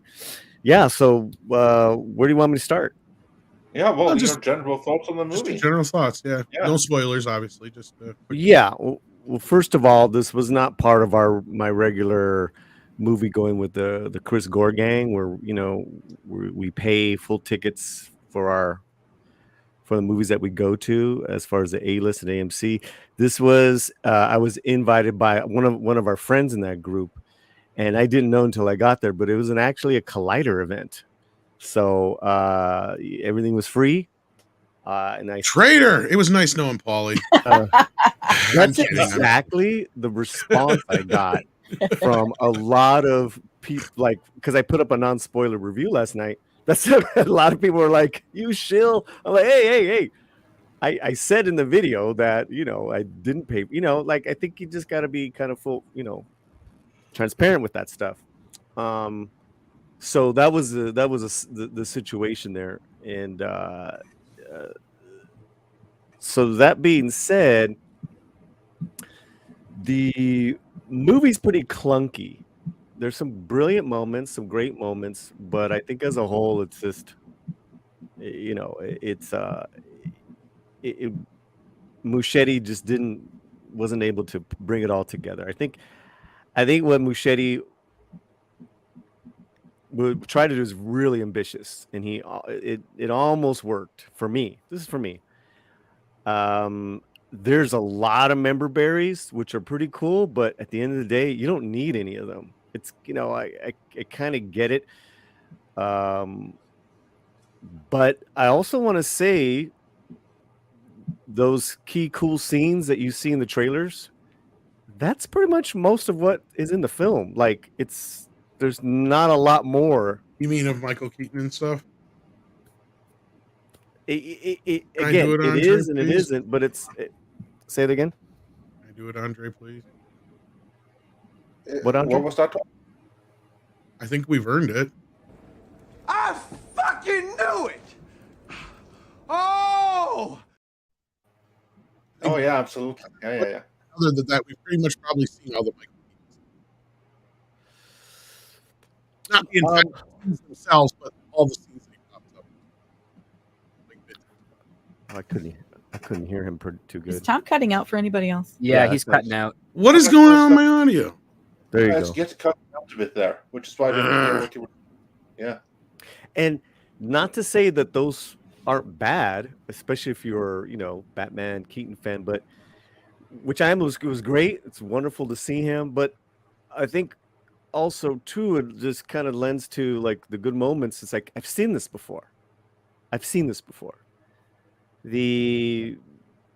Where it works for me is, and I'm gonna be fully honest, man, is the two berries and the thing with their mom.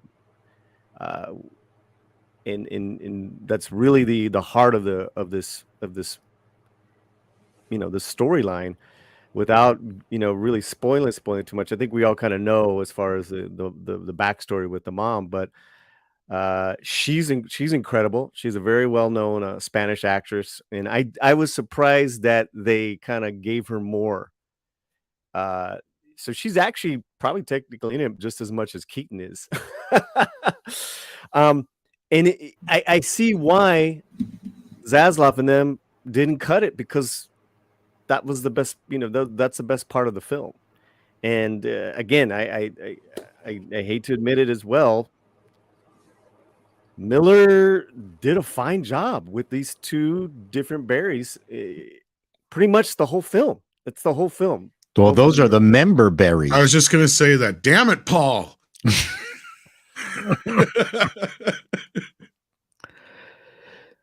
So does Flash's mother go? I'm Flash's mother. No. Okay. Why did you say that name, Paul? Fight back and forth saying Nora. Yeah. Why did you say that name, Script? Sorry, I'm back. Can you guys hear me now? Yeah. Yes.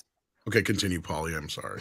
No. I really that's it without going into spoilers. Should we go see it?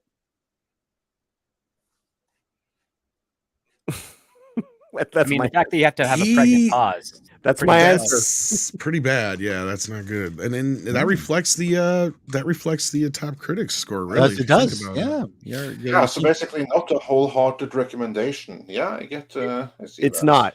It's not, Andre, because also too, I'm coming off the high of of Spider-Verse, so I'm kind of holding to that standard. For me, I really loved Spider-Verse. I saw it twice. So that's a low for me. So that's like, this is double bad news. Yeah. No, Well, I disagree. I disagreed with you in Nerdrotic that the first movie Spider-Verse is better that's than right. the second. That's I fine. know. That's a different argument. No, But that's part of the Let's not fun. talk about Spider-Verse. I know. Let's not talk about Spider-Verse. But No, but on that note, I want to say what's funny is they got this Michael Keaton thing going around right now where he's talking about taking your dad to go see the movie, which is actually kind of ingenious, because think about it. A lot of kids got taken to the first movie by their dad, the 89 Batman movie, right? Yep. Now, take your dad to this. That's an ingenious Father's Day promotion right there, if you ask me. Yeah, But other it than is. that, and your dad is gonna love a lot of the stuff that's in it. Yeah. Like they do some old school stuff. Yeah, I will say that this is a far better Father's Day movie than last year's Father's Day movie, which was Pixar's Lightyear, which came out around that time, and that was part of like the marketing. I remember because Grace Randolph, to bring her up again, she said that she brought her dad for Father's Day to see light here. And I was like thinking, what the hell did your dad do to deserve this? But anyway, yeah, that's Yeah. actually ingenious to drop it at this time, so you can basically try to make this a generational thing, where like the modern audience and their dads can connect over this movie and bring up some catalog value, emphasize the multiverse, everything. That is a genius move. I have to give them credit for And that. to add on to that, it's ingenious their marketing, because they have an Ezra problem, right?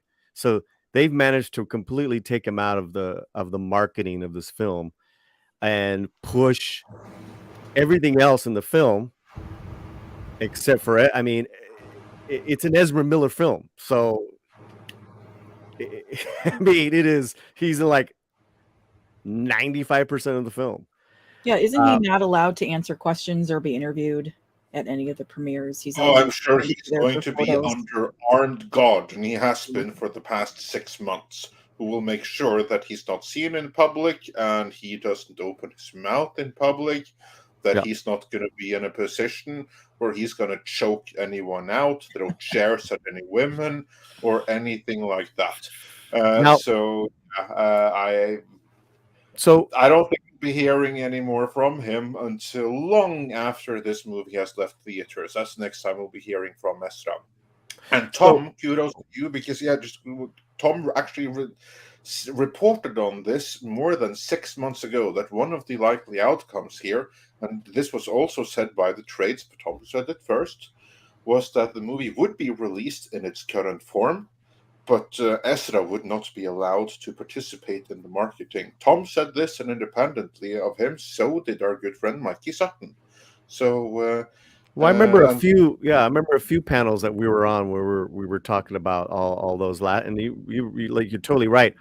Well over a year ago, I said, as long as there's no problems between now and opening night, Ezra's not going anywhere. That's if you mean by not doing another movie, that means not going anywhere. Yeah. No, meaning I'm talking about. Well, listen, man. You know, that's because that's the thumbnail, right? Let me just finish on the film. One last thing is that what I saw was the final cut that had the final ending to the film, plus a post scene. What I gathered from my friend and a couple other people who've seen this multiple times is that last year was a rough cut. Then maybe a few months ago was a cut without the ending, an abrupt ending. I will say so there's that, right? So this had the whole. So you saw the whole thing with the surprise. So the character that is supposed to show up, the reveal after it was cut in the previous screenings, you saw that. Correct. I'm not going to say who it is. Can you confirm the suspicion in the private chat? Sure. And I already confirmed it before this, but yeah, go ahead, Paulie. Double confirm it. Yeah. Right. And I don't buy where people think this is going either, but yeah, well, we won't get into that till later. I was incredibly unsatisfied with it. That's so dumb. It is one of the dumbest motherfucking things in history of movies. I'm sorry. Again, it's like there's like a lot of brilliant stuff going on in the film, and Muschietti's definitely very talented, but then there was like stuff like that. I'm like, that's so lame. That is lame. It was totally lame. It was totally lame, and I will say the opening was fantastic. Like that first 10 minutes, it was fantastic. As far as there's always an opening peril scene to get you hooked. That was pretty good. The only thing this tells me with that character showing up is that James Gunn is doing a mostly hard reboot, with the exception of all things Peacemaker. There's another thing I put in the private chat. Yeah, we'll see on that. Which I was surprised with. Huh. Which is kind of funny considering some of the earlier cut reactions. Yeah, but they're minimizing that character, it looks like. But we're getting too cryptic for the audience. This does not surprise me, because, again, Zaslav, That we could he probably wants to say. avoid a certain narrative. I was gonna say we could probably say this out loud since it's not so much a spoiler. Everybody knows she's in it. Sasha, what's her name, playing Supergirl. Sasha But, Calle. yeah, you said she's hardly in it, which is kind of funny considering a lot of the early reactions to the earlier cuts was how great she was. Well, she is.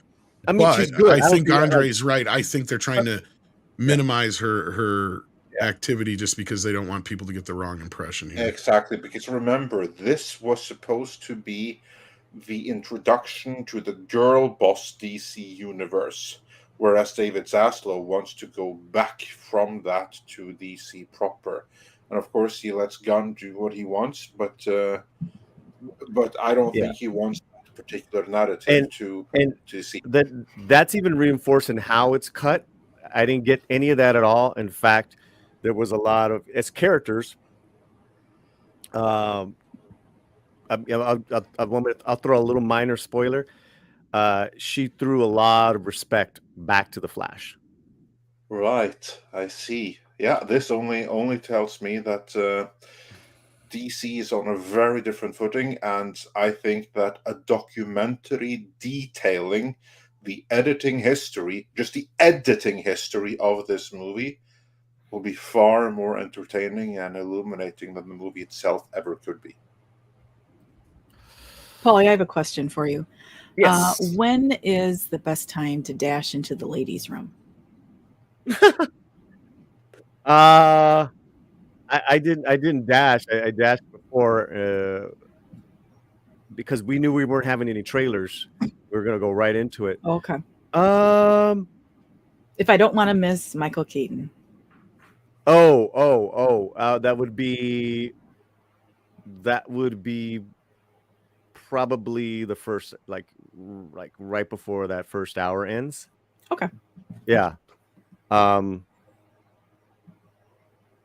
So basically, relieve yourself inside the first 45 minutes, and you're fine. Yeah, and again the clunkiness and we have some script writers here. I think that's what Chato has professed on his channel. I still don't believe it, but we do have Script Doctor. Is that these guys know what they're talking about when it comes to storytelling? I love it, Chato. That it's just there's some editing mess in this as well. Well, considering how many times they shot it and rewrote it and shot it and rewrote it, yeah, that's bound to happen. Yeah. So that's, and then I'll later on today I'll be live. I'm gonna do some spoilers on some surprises I saw that kind of are connected to the Latino slant, which I was very surprised about, pleasantly surprised. And then I'll probably do a spoiler review next week or something. I don't know. He's a hot topic. The movie is hot topic. Hot topic, but yeah, I want a hot pocket now. Damn it, hot pocket. No, have some salad. What is that? That's what food eats. Bunnies eats. That's what food eats exactly. Yeah, Chato's not even here to catch. He had to step away and deal with some business. Dang. But since he stepped away and dealt with some business, I think that's a middling review. It seems to reflect a lot of the main critic or top critic reviews, I guess. That's one way to put it. But if you want to stick around, Paulie, we got some other stuff to talk about. Yeah, I didn't know if you wanted to talk about the Ezra problem. Want me around, but I'll hang out for a little while for sure. Thank you. Yeah. We still have one topic to discuss here, but let's do a couple of super chats first. Accident Seller is here and sends in 20 Norwegian krona. He's one of your countrymen there, Andre, it looks like. Says Ahsoka makes me excited, more like excreted. Ooh, that doesn't sound good. Yeah. Chicago Box says, Tom, have you seen the new RoboCop game being made? I have. I've got it on pre-order already. So I can be pissed off when they come up with an ultimate uber cool edition that I didn't pre-order. Are you able to shoot criminals in the junk like he did in the movie? Fucking better be. There better be dick shooting mode. That's one of the coolest shirts I ever saw. Do you remember that time RoboCop shot the guy in the dick? and that if you get a chance to see, what is it called, like where people Our RoboCop Our remake. RoboCop movie. our RoboCop movie or remake or whatever it is hilarious. That is Our the best RoboCop scene. remake. Yeah. The rest of it's okay. That is what it's worth watching for. And The funny guys thing that is did that. it's so well filmed that you actually could just slot that I have in, tricked people with in that, the movie, Andre. and it fits in seamlessly. I've tricked people, like, check this deleted scene from RoboCop out. And they think it is at first. They're like, holy shit, what the hell? They're like, this can't be real. That It's like, scene is RoboCop's got a only- thing against dicks, that's for sure. Yes, I can't wait for that game, and hopefully it's fun. Yes. Peter Weller's involved and stuff, so yeah. Who knows? We might get some if the game does well, that might be a revival for the show.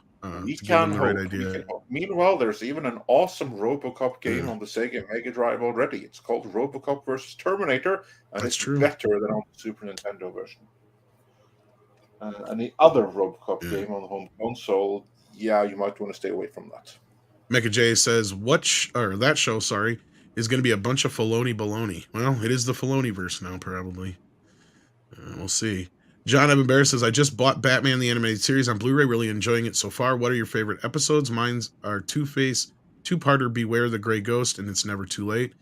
Well, I sadly got pissed when I got it in the mail because of the DNR factor on it, and I didn't only watch but like 2 episodes. And then I heard of some other slight issues that are on it, but otherwise it looks pretty good. I recently reviewed. I like mine again. Man There's Bad. nothing wrong with my Blu-ray copy at all. I don't know what you got, but mine is pristine. It is DNR'd to shit. They Yours is? crushed all of the, no, just in general, dude. You Mine don't isn't. have because you watch it on a little TV too. You said you don't No, don't I care got about it on a resolution. projector. I got it on projector. Well, It's 8-foot screen. there's no grain in it whatsoever. They DNR'd the hell out of it, and there's like 3 episodes that have problems with audio. I guess I'll get you the Nope. specific episodes. But best episodes I thought were Appointment in Crime Alley, Paging the Crime Doctor, and the 2-parter Feet of Clay. Those are some great episodes, aside from the obvious one, Heart of Ice, which everybody loves. I haven't seen all episodes, but the ones that I really enjoyed of the ones that I have seen is the one where you have like this random guy that appears to have killed Batman. And I think it's the Joker's favor. I think that's the name of it. And the That's a Joker different one. really The random mourned guy that kills Batman is another one. It's got the dude Sid the Squid. It's the man who killed Batman. that could be the one. Yeah. Joker's like the favor is where Joker just tortures this schlubby That guy was who then also a makes good one. full That was full also a 180 good on him. one. Yeah, but the one I was thinking about was then this one where like the Joker is really mourning because he thinks Batman is dead because he didn't show up to bust him when he was expecting to, and then he doesn't really care about the robbery. He just wanted Batman's attention. That was a really good one. And Yep. Crazy Love with Harley Quinn, that was another brilliant one. And I thought the one with Bane, not the one where they kind of like butchered the broken back storyline, but the one where Batman is missing. So Superman fills in for him wearing the Batman costume. I thought that was a pretty awesome one. Oh yeah, those are that's the new adventures, the Yeah, unofficial that 4th could be. season of the animated series. Good stuff too. Yeah. That could very well be. Anyone else have any favorite episodes they want to share? Paulie, 6? Nope. Never seen I've it. always liked the Man Bad episode. Yeah, Another that's a pretty good one on Leather Wings. And that Christmas special one. That was also a fun one. Christmas with the Joker, yeah. And also the one with like the Joker theme park. That was Oh yeah, that's Joker's Wild. yeah, there you go. I didn't grow up with this series. It was never in Norway, so I only saw like bits and pieces of it in the past 10 years here, which is why I don't have like the the recollection of it that many others have. But moving on, Accidental Seller, my Norwegian countryman, says for another 50 Norwegian krona, tusen takk. It's creepy how similar Tom's opinions, views, and humor is to mine. You could replace Tom with me, and you'd never notice. Tom is his soul brother. So yeah, Tom, you were about to be replaced by Norwegian. Sounds like it. But can you do voices? That is the real question. Yeah, that is the question. We Because I can do all sorts of voices. I mean, Tom, you're asking me if I can do voices. That's crazy. And I got a great ass. I can verify Pretty this. good, Paulie. His ass is great. It's the best ass I've seen all day. Oh, he can't do voices. So I got that at least. I'm still stuck with that. I can do that. And I know once in a while, Andre still needs an Arnold voice to run. Exactly. Yeah. For like when we need to do like a skit in upcoming Conan videos and stuff. And as for me, I can only do two voices. That is myself, and it is myself with an even more Norwegian accent, and that is what I am restricted to. Don't ever do that again, Andre. That made you sound very gay. Well, it is Pride Month, so let us not forget about that. Our little celebration of that. That makes me feel uneasy and queasy. I'd just like to say right now, I think it'd be a great time for me to take off my shirt. Norwegian Andre will Paulie. like that. Go back to Dead Leon. I like the Dead Inside Andre is better. Go back. We'll stick with that. With that, let us move on with the super chats here. Yeah, see, we got a question. Is Script and Paul with us? I think they're stepped away. I know at least one of them had. Well, I think both of them have. So we'll come back to that one. So let's see here. Another one for them. Another one for them. Okay, here we go. Tipping Barn says, still here, can't get rid of me. Ha ha ha. Happy Wednesday, gents and Six. Well, thank you so much, Tipping Barn. And why would we get rid of you? It's silliness. What were you going to say, Six? I'm sorry. I was going to say I had one on screen. That was not. Oh, I'm sorry. What was it? Oh, that's My okay. bad. What's your first thought? Says, did you hear how Twitch decided to comment seppuku? Oh, Commit seppuku. Commit seppuku, yeah. With their new term and services, content creator are going to leave in droves. I have not seen this, but I thought that they committed seppuku when they had like this weirdo person that identified as a deer as like one of their head mods or something like that. Remember that? And this person had like a deergasm when stimulated by their lesbian deerness friend or something like that. Yeah. I never thought I'd ever hear you say the word deergasm in my life. Yeah, I think that they committed seppuku then. So I haven't seen what else they have done now, but I guess they decided now is a good time to top themselves. You know, anyone know what they've done more specifically? No idea, but I will say this much. You know, I'm not saying Rumble or any of the other ones are like this, but this is one of the reasons why we are resistant to just jump in to one of these new services, because they could turn out to be the next Twitch. Because I remember when Twitch was like, you know, everybody's like, when are you guys going to get on Twitch? When are you guys going to get on Twitch? And then didn't Amazon buy them or some shit like that? And we were kind of glad we didn't at the end of the day. But, and then all the crap you have to go through, the hoops you got to jump through. And that was the other thing, is they wanted us like to do exclusive videos and shit on there and stuff like that, and that we couldn't share for like 2 weeks over on YouTube and crap. Just stuff we would never be able to follow. And I was glad we didn't get into it then. So I have no idea what their new terms and services are, but I can only imagine. Yeah, well, I'm sure that if we had been there, we'd be leaving right about now. I can imagine. We'd have left back with the deer stuffer when they did that. Yeah, event, I and mean, that that person broke their gas was too tailbone. much for me. Yeah, I mean, I'm not saying we're not going to get on Rumble. We do have. We are on Rumble already. We just have to make some exclusive content there. Yeah, that's probably one of the first ones we've actually really considered, just because we do tend to like sit back and just kind of wait and see how they turn out. Because we've seen what, at least a handful of these new services pop up and just disappear within the matter of months or year. That go nowhere. So between that, We are on 2 places in addition to YouTube. We are on Rumble and what's that other one again? Odyssey. Yes, Odyssey. Thank you. I should remember that. Yeah. Yeah. So we'll see how they roll. But yeah, we're planning on doing some stuff over on Rumble that's a little bit more non-YouTube friendly, let's say. Let's get some more of these super chats, and then we're going to talk about Disney censorship and anything else we got on the board here.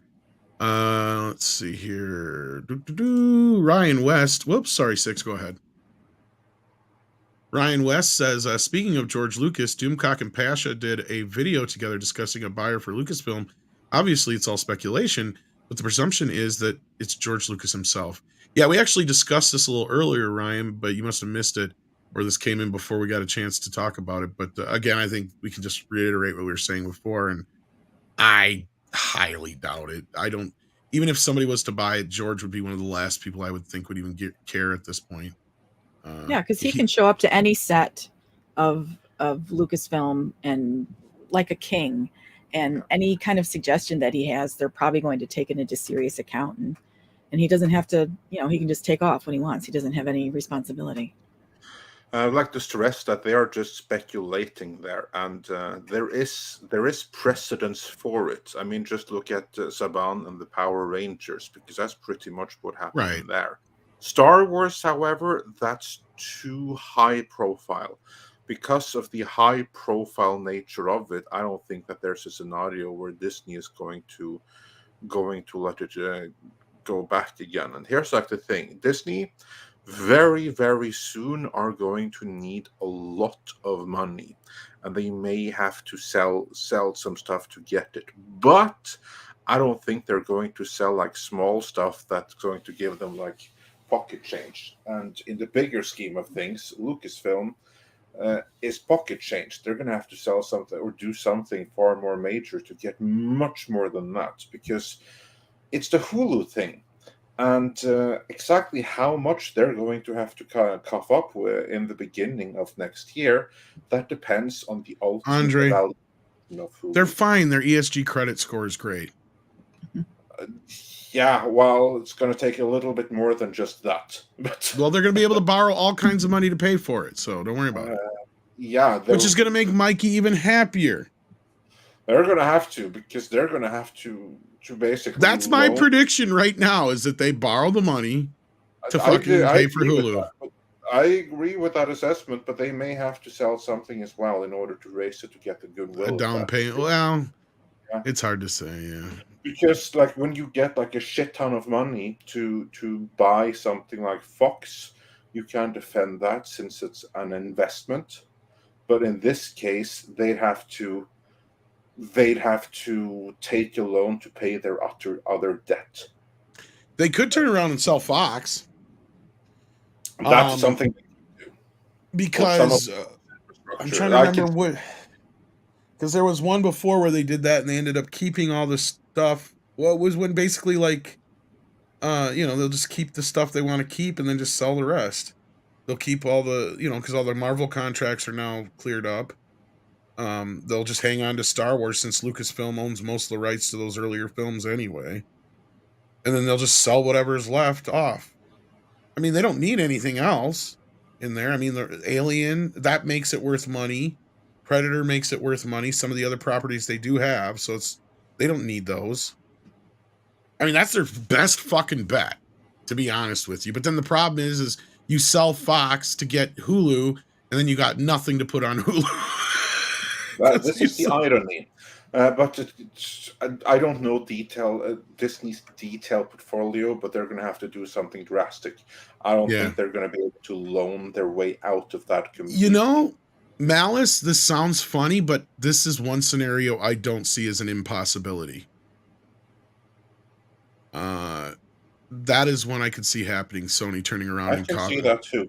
Coming up with the money and buying Fox's I also catalog. see Sony being able to profit of it more than Disney. Oh, absolutely. So far, Disney, they bought Fox more or less to shut it down. Because Columbia / Sony actually gives a crap about their catalog. Yeah. And that's where you're right. I think 100% they would definitely use that. That's the thing I'm saying. Like Fox, even without Star Wars and the Marvel deals, is still worth quite a bit. There's a huge catalog there, and there's still some properties you could play with. So, but you never know.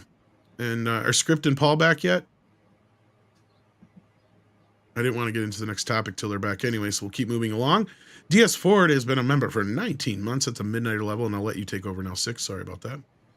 You would like? Oh, sure. Yeah. CO92 is here. How you doing, CO92? And says, regarding the Flash movie, I don't see that sequel ever getting greenlit, considering that James Gunn is going to reset everything. Yeah, this is what I've been saying, especially with all the talk of, the sequel is done and written. It's been done and written for like 2 years. They wrote it at the same right after they wrote the first one, because they were planning on going right into a sequel. But yeah, that all changed, and that's why I don't believe any of this stuff. I mean, Paulie, he has his opinion. He thinks Ezra's not going anywhere, and I think he's right in a sense that he's not going anywhere in the DC universe. That's for sure, because none of those films coming up have Flash attached to them at all. I mean, even with the rumors going around that Andy Muschietti is supposed to be directing the Batman movie, I think that's more of a consolation prize than it is an actual sequel to Flash in any way, shape, or form. And that's where I'm hearing a lot of rumors that I can't get into because of spoilers. But I think Script was right last night when he brought up, when it comes to Andy Muschietti, he's an untested director who's gotten really lucky as far as what movies he's been able to direct so far. And you know what? I think that those rumors of him directing the new Batman, let's just wait and see how this movie does at the box office, because I'm not convinced that that's not going to change by the time all is said and done. Right. Exactly. I agree with that. And then, Paulie, did you going to say something there? It looked like you were going to chime in. He is going to be right back. Okay. I mean, he could be right, but I don't see it, because and the answers are when they ask them about Ezra's future. The answer is always, we'll see. We'll decide when we get there. That's not the kind of answer you get if somebody's for sure sticking around. Yeah, that's non-committal. I mean, that's basically as close to we'll see. That's code for not happening. Most likely not. To admit that it's not happening yet. Not yet. Because exactly. Then you wouldn't go see this movie in theaters, and we really want you to go and see this in theaters to get you hooked and invested for a sequel. Which is why we're just going to say we'll see about sequel. But in reality, of course, it's not happening. You know what? And this is the weirdest thing I'm going to say probably today, considering all the weird shit I say. This is probably the one time in history where if somebody over in marketing at Warner Brothers would be smart and say, you know, we'd be better off saying to somebody publicly that Ezra Miller is not coming back after this. And same thing with Aquaman when that comes out. Remind everybody that Amber isn't coming back. More people might come see the movie then. Like a last chance to see it. Yeah, just kind of like, and I think that's why, and I said this a couple months ago, they're going about this the wrong way, and it's confusing people. They should have been advertising this whole thing this whole time as the end of an era, the end of the Snyderverse as we know it, you know, like the last chance to see these guys on the big screen. Sell it like it's the end, you know, like an end game of sorts. And they didn't. I don't know why, other than at the end of the day, all it's going to do is confuse people. And I know Paulie was kind of hinting at some of that stuff earlier, and we were talking about it in the background here that we can't talk about up front with all the cameos and how it sets up at the ending, or at least it feels like there's a setup at the ending, I guess you could put it. But at the end of the day, it really does tie everything up quite nicely in a bow, I would think, too. So we'll see. But yeah, from what I can tell, from what I've heard, even in James' own words, in that announcement he made, you know, he announced all those shows up to Superman, and then he says, all right, here's where the real DCU begins. Those are his exact words before he says Superman Legacy. Yeah. That's the reboot where we'll learn exactly what has been left, which I think is going to be Peacemaker or nothing else. And yeah. Exactly, and again, I'm curious to see if that even just finishes its run by then, and you can still bring back certain actors like Viola Davis and it still be a 25% different version of Amanda Waller. I mean, as long as it's minor characters, nobody's going to care. But if you start bringing back like Jason Momoa as Aquaman again, and you know, somebody completely different as Batman and somebody completely different as Superman, that's going to confuse people. So yeah, well, we'll see what happens with that. Yeah. Is Paul back yet? Script back yet? Well, we'll just move on with the other super chats. All right. Andre? Is that Andre? I think it is. Ramanuk. I'm sorry if I'm mispronouncing it. Says I live in LA. Andre Romaniuk, I think. Pretty close, I think. Seeing all the pride flags everywhere is nauseating. Well, I ain't got a problem with pride. Nobody's got a problem with pride other than, the fact that it doesn't need to be in schools. It doesn't need to be in everything all the time, everywhere. Well, I do believe that in the month of June, you'll see those flags, especially in LA, all the time, everywhere, including in the schools and especially the kindergartens. Yeah. I don't begrudge anyone for being tired of it, and we're only one weekend. Oh, no, I don't. But we're noticing something outside of LA, and that is that a lot of people are moving on already. We were just discussing this before the show, and we talked about a little bit with the whole Diablo thing when we were confused what that was going on there. But I've noticed it on other things too. Like there was like all the streaming services and all the other things were doing like a pride thing for the first part, and now all of a sudden they moved on already. They didn't even last a week. Yeah, here's like the thing that Andre, I'm sure you are aware of this because you are in LA, but there's two North Americas. Sorry, there's two North Koreas in American soil. One is Clearwater, Florida, where you have like the headquarters of Scientology, where you have like people that go and live in one reality, and then it's LA, parts of LA, not all of LA, but parts of LA, where people also seem to be living in something of a bubble and a reality unique to that particular location. And as long as you are aware that there's a different world outside, and it seems you are. So, yeah. And Paulie is a unique voice in that area. He's screaming out, just trying to be heard. What world is that? In California. Oh yeah, so West Hollywood's Pride celebration. Yeah. Sponsored by all these companies, cleaned up by all the Mexicans. Yeah, is that the one where they went and whipped each other on the bus or something like that? Yeah, they get. I mean, I don't know why they were always. Well, listen. I'm not a hypocrite here. We used to go and enjoy the pride parties and parades. But we're all adults. That's the difference, exactly. Me and Romy have a lot of gay friends, and we still do. And we like to, go have a great time. They're just people, and they put on great parties. But I don't know what this obsession is lately with all that craziness going on. I DJ'd a couple of pride parties back in the day too. They're fun. They're fun. But guess what? There wasn't kids. Nobody under 18 or 21. Especially if it was a bar, it was 21. Yeah. Yeah, that's it. And listen, I think that's all I'm gonna say. But we're going to move on from there. Let's move on from that. But does it count, Andre, that I watch Cruising? Is that Pride Month? Well, that depends on the special of the week. Wow. Yeah.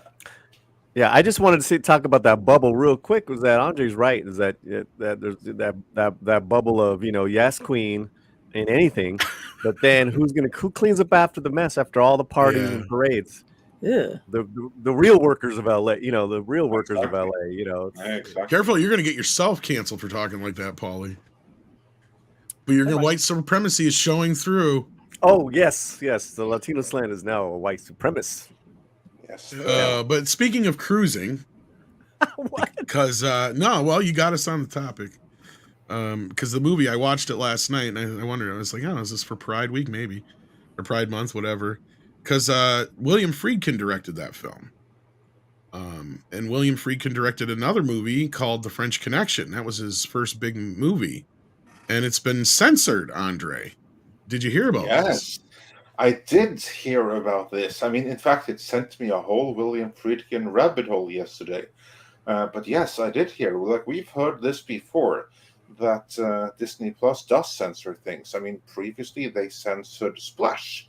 Like the mermaid movie with Daryl Hannah. And now they censored William Friedkin. And for you, Well, and it wasn't even on Disney Plus. Even that's the worst part. Yeah, so it's even worse than Disney Plus. Tom, take us through the story here. Well, it's come to the attention of quite a few people, and again, we know this is not the first time, and more movies are coming up all the time that people are finding these weird edits in. But it has slowly, the French suppression. There you go. It's slowly come to the attention of people that there is a badly edited scene in the film that censors out 2 ethnic slurs. And Robert Meyer Burnett was the first person who brought it to my attention. And I've been talking about it the last few days. So has Bill Hunt and quite a few other people who are involved in the physical media community. And this is one of the reasons why we say physical media is king, because they can't cut your Blu-ray. But yeah, not only is it showing in this form on the Criterion channel, but I guess even people are reporting that they've seen it in revival showings in theaters with this edit in it as well. And also we had reports last night that the Vudu and Amazon version also contain this edit. Now, of course, what are people, what is the big problem here? What is the big deal that they edited out? Well, the shortest explanation I can give you, if you haven't seen the film, is the film opens up with a drug bust, and Popeye Doyle, played by Gene Hackman, and Cloudy, played by Roy Scheider, are chasing the guy, and Roy gets knifed by the dude. And the guy happens to be black. Okay? So when they get back to the precinct, he says, "You dumb ethnic slur," because he happens to be Italian. "Never trust an N-word." And he goes, "Well, the guy could have been white too." He goes, "Exactly. Don't trust anybody." That's the line. They chop that whole bit out and it jump cuts in the middle of the scene. So basically, it was a positive and an inclusive usage of the term, if you want that, because it was actually, in a sense, it was saying don't use the term because you never really know. It could be anyone. Don't trust anyone in this line of business. Well, and it also is kind of part of Popeye's character. He's a hard-boiled New York street cop who's been on duty for like 10, 20 years. He is duty. Yeah, duty. He is somewhat racist, but he's racist against everybody. Like, it's not like a select group. That's what's canceled out then. Yeah, it's kind of like just everybody. It's just part of his character. And I mean, we're waiting to hear what William Friedkin has to say about this, because I'm sure I can tell you what he's going to say. He's going to say, "Don't fuck with my movie." That is part of who the character is. And that was part of what he was trying to show, was the grimy, real life, what it's like on the streets as New York as a cop. He actually spent time with the real guy the real guys that those characters are based on for like a month, riding around, going to drug busts and all kinds of stuff just to see what it's like. And that actually led to the movie I was just talking about, Cruising, because in that experience he met another gentleman who that movie's based upon, right? So what's next? They won't touch that movie though, I bet, which I thought was funny because I pointed that out last night, Andre, is they actually had real gay actors and trans actors in that movie. Yet at that time when it came out, it got boycotted by gay activist rights groups. Although you wouldn't believe that those actually existed in 1980 if you listen to anybody nowadays. But that point aside, this is not the only movie this has happened to. Like you brought up, Splash has been another one that happened to. They've completely shelved Song of the South, right? They won't show that at all. Yeah. But to me, the bigger problem here isn't so much, they own it, they can do whatever the fuck they want to it. But did they even ask William Friedkin? Is there an alternate version somewhere they could have used instead and possibly pointed out? Or what happened to, and this is why I said before, sure, it's fine, they're just doing these labels now, but what's next? The labels go away and they just start editing them, or they make it illegal to watch it. That's what they do. And y'all think it may be far-fetched, but we're getting closer and closer to that point. Sorry, this is just something I'm very passionate about. I don't give a shit what it is. It should not be edited. You cannot edit the past. And I'm curious what everybody else feels about this. I agree on the same principle thing, but any kind of change here is applying a modern filter to the past, like modern day ethics to the past, and then you try to rewrite the past, and nothing good can come from that, because then you set a precedent, and that precedent includes, well, at some point you're going to be problematic, you're going to be censored. It's a really nasty, vicious, slippery slope, and it begins with that kind of censorship, because there's always a context and everything to it, and you remove that context. So yeah, no, this is an absolutely horrible move, and this is why we always say preserve your physical media and hope that the people making it were smart enough to properly preserve the color timing and what have you. I was just going to say, we have enough troubles as it is. We don't need this kind of shit on top of it all. Exactly. We're getting visually compromised versions already as it is. We don't need content compromised as well. So yeah, I also feel strongly about this, but I'm not going to go on anymore. Paulie, what say you about this? Yeah, I think it's a disservice to history, right? Our shared history, when these entertainment companies try to are trying to rewrite it or erase it, and that goes both ways. In this case, it's an incredible film. It marks a certain point of time that's just how it was. I think it's spot on. And there's this sensitivity shield that they're trying to put around any minorities that we can't handle, where it's like, newsflash, we can be just as nasty and racist to each other as well. Latinos versus Latinos, blacks on blacks, the whole thing goes down the list. That's kind of just goes on par with us being human beings, unfortunately. I think again, it's just a disservice to us as a people, trying to moving forward together to say, oh, we got to get well, if we erase this, there'll be no racism moving forward. There'll be none of this, and that's just not how life is.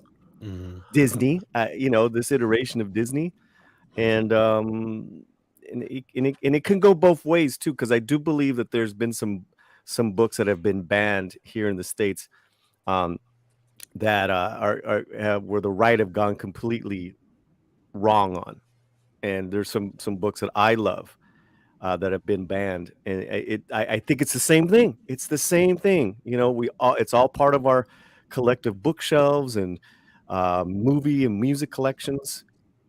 Don't what were they doing that recent? Didn't they recently change some stuff in some classic book or something? 1984. Well, they're creating a book, an updated version of 1984 that isn't very 1984. Right. I think that was actually a satire. No, that's happening. There's been several states and school systems that have banned some books that I feel are very important and credible to have as part of the curriculum. And it's got nothing to do with sexuality, any of that shit. It's about our ugly history as Americans. There's nothing wrong with that. It's actually not about censorship per se. It's about the fact that people, now that a lot of real evils, at least in English-speaking countries, have been solved to a better or lesser degree, they are now just onto process. It is no longer about goals. Goals are done. Now they have just made change an industry, and they're trying to find the next thing to change, whether it needs changing or not, because change is now the job, irrespective of its necessity. Well, it's not just that. There's people in departments and organizations that will be obsolete if they don't have change to keep changing. Well, yes, necessity is the motherfucker of invention. I mean, so change is their job, and if they don't find things to change, they will lose their job. Precisely. This is the new pernicious wokeism. The new wokeism is the job is change. because there's always evil out there, and we will identify evil however we perceive it and wherever it is, and then we need to attack it because it's the only way we can keep our jobs.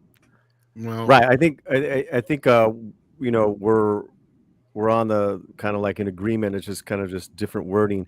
Is that you know, the bubble makers that are, you know, in their towers, they have no idea what, you know, what real you know, day in day people care about, you know. Oh, no. And so Right. they keep creating new shit, you know, to change, you know, and it's always about, you know, kind of protecting or not triggering minorities. It's really strange, although it's not surprising because it just comes from that Hollywood kind of like this do-gooder, you know, Yep. over diverse, you know, train of thought. And it's just like, yeah, you know what, we're good, man. We don't need that shit.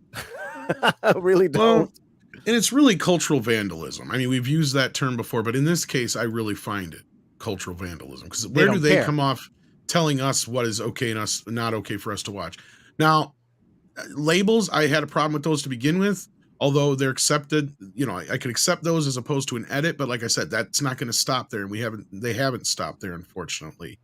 The other side of this is, okay, one thing I would accept that they haven't even explored is re-rating some of these movies. Well, guess what? The French Connection's rated R already. You shouldn't have to censor it. And if you're so fucking sensitive that you can't hear a word like that, then I'm sorry. Because they're not censoring it for black people. I guarantee you, because you think a black person cares, they've heard that word every day of their lives, probably.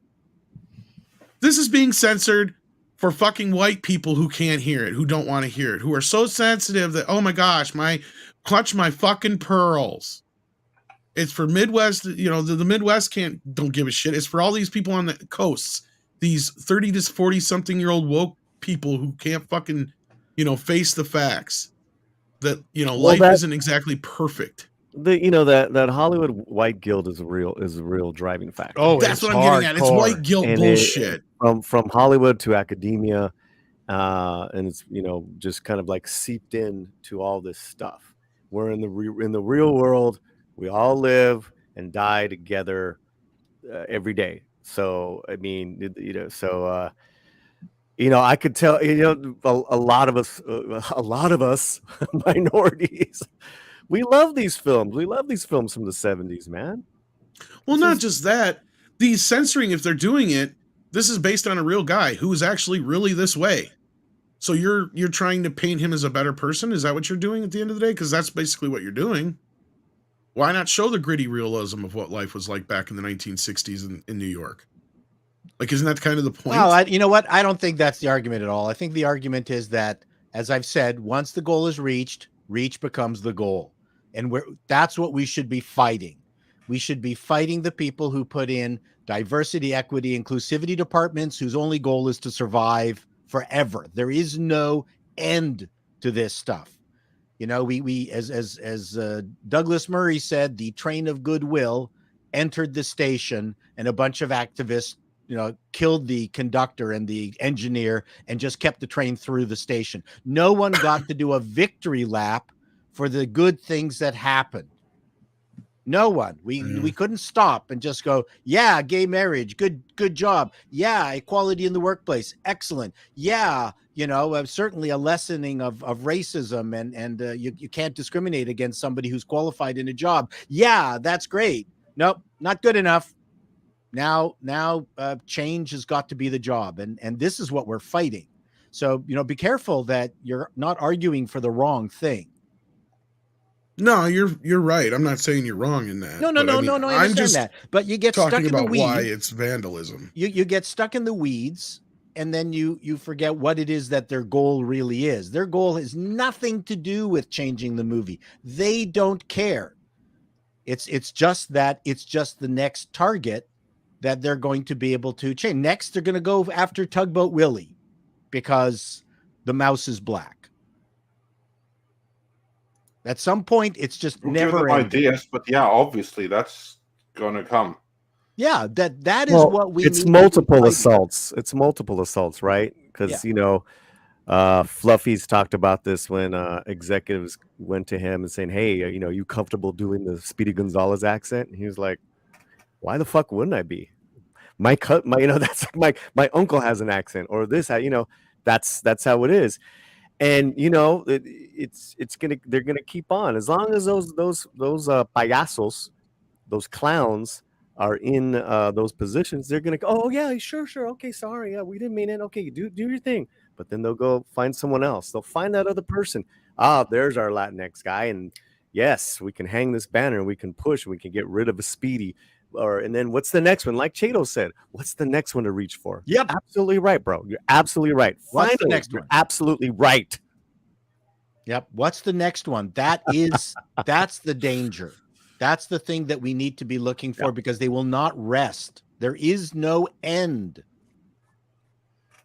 So that's why we need to be fighting every single time. People go, "Oh, why are you on the woke thing and everything else?" Because it needs to be crushed now. It needs to be crushed 5 years ago before anyone realized it was a problem. Now it has gained critical mass, and it's actively destroying society at its foundations. At the very least, you have to push back in conversation with friends and with coworkers or whatever it is, at the very least. Yeah, I mean, I cannot be silent. I was pretty, mundane about people using third-person pronouns, but now I'm actively against it based on the fact that I see it as being the gateway drug to stupidity. Well, we may have to just jump. I don't know how far that whole thing went with George Lucas back when he fought with Congress, as far as like the director having the final say on his film. I will say Greedo shot first. He shot at the same time, sir. No, I'm just There's no. He's the only one who shot. Exactly. I knew what script was going to say. What? There's no first about it. Just hand shot Greedo. That's it. I'm sorry. Cold-blooded shot. I'm going with George Lucas's edit. That's not how the Force works. Chato, I want you to keep Greedo's name out your goddamn mouth. Why did you say that name? Why did you say that name? No. There's this wonderful video. I don't know if you've seen it, Paulie, where a white dude dresses up in kind of a cliche sombrero and smock and goes to a bunch of white people and all sorts of actually varying colored young people. And I know the one you're talking about. Yeah, I've seen that. I've seen that. What do you think of this outfit? Well, that's racist. And then he went to a bunch of old Mexicans. What do you think of that? Oh, it's cool. It's really great. Well, he went to people at Olvera Street. First he went to some university, right? Yes. Or whatever. They're like giving their, and none of them were Latino, by the way, if you notice that. Right. And then he goes to Olvera Street, and they're like, old and young guys. They're like, yeah, you look fine. I mean, besides his fake mustache, everything else that's what people wear sometimes. What's the big fucking deal? Yeah, I thought that was it was a pretty clever video. They all liked his outfit. It is. I thought it was pretty cool. And now, if you had put that on Kim Kardashian or whatever, the ones that are doing the tequila, that I have problems with, because they're selling tequila. But it's Bryan Cranston's got a tequila brand. He does. Wow. Oh yeah, didn't know that. Okay. Him and Aaron Paul or whatever. Oh, he made it in his lab. I wish. No, they went down to Mexico. There's this thing, that's true. That's true. Cultural culture, but yeah. He should be serving the tequila out of an RV. See, that would be great. A beat up RV. Anyways, I'm not making tequila. I'm not going to do any kind of cultural vandalism by stealing. But I think those videos, they're funny and silly, but he brings up good points. Yep. Is that, regular people, we all share each other's culture every day. I mean, I was sending I took pictures of some Portuguese queijo and chorizo that Romy brought back yesterday from the East Coast. Queijo, like cheese, like cream, like it's crema. I mean, it's such amazing quality. You know, I did a little thing with it with the sandwich. I took some photos, sent it to Mexican Iron Man, and we love food. We love all kinds of food. I mean, that's Lies. I hate lies. food. Ugh. Well, you know, I'm just saying that's like the beginning. That's like the beginning, Chato, of sharing each other's culture is food and music. Food, I music. I think music breaks down racism. Oh, absolutely. We had this phenomenal program in Toronto called Carnival or Caravan. Yeah. Caravan. And Yes. and all the different ethnic groups in Toronto, which have always been varied and enormous, set up tents in their communities, and then you would travel around and you had a fake passport and you'd get them stamped every time you went to the different areas and had their food. And it was just absolutely brilliant. And everyone shared everybody's culture through food. And what was brilliant about it, and this is a very funny thing, is it's rarely been an issue with the white community sharing or enjoying other cultures' cuisine. The problem was immigrant cultures sharing other immigrant culture. That was really the issue. And what Caravan did was, if you were South Asian, you got to eat Jamaican food. If you're Jamaican, you got to eat German food. And that was really a phenomenal mixing moment. And then the city cut it down because after 10 years, there was only one bit of food poisoning and they shut the whole thing down because of one incident of food poisoning. You couldn't make your own food. That was banned because the city hall bureaucrats said, nope. One person got sick in 10 years. We're shutting the whole thing down. One of the greatest cultural events in the history of Toronto. We're shutting it down. So that was infuriating. It was great. Loved Caravan. I think there's a couple of Portuguese people in the chat, so I was just bringing out the queijo. From Chiabras in Newark, Jersey, but I mean, I'm telling you, and we got you put this with the Portuguese chouriço on a bread roll, you have an amazing sandwich. I'm more of a Danish hard cheese guy, but yeah, it's a different type of cheese. This is definitely that very creamy, runny cheese, incredible. White cheese, but it's definitely not processed, right. Not like that. But see, and what's so exhausting is that there's always got to be that person like in the conversation. Well, this cheese was decolonized and taken from the indigenous people of this and that, bro. Give it a fucking rest. Give it a fucking rest, man. Most virtuous. But now when Script is back, we have a couple of super chats for you guys as well. Midnight Sun says for 6 Canadian dollars, question for Script and Paul.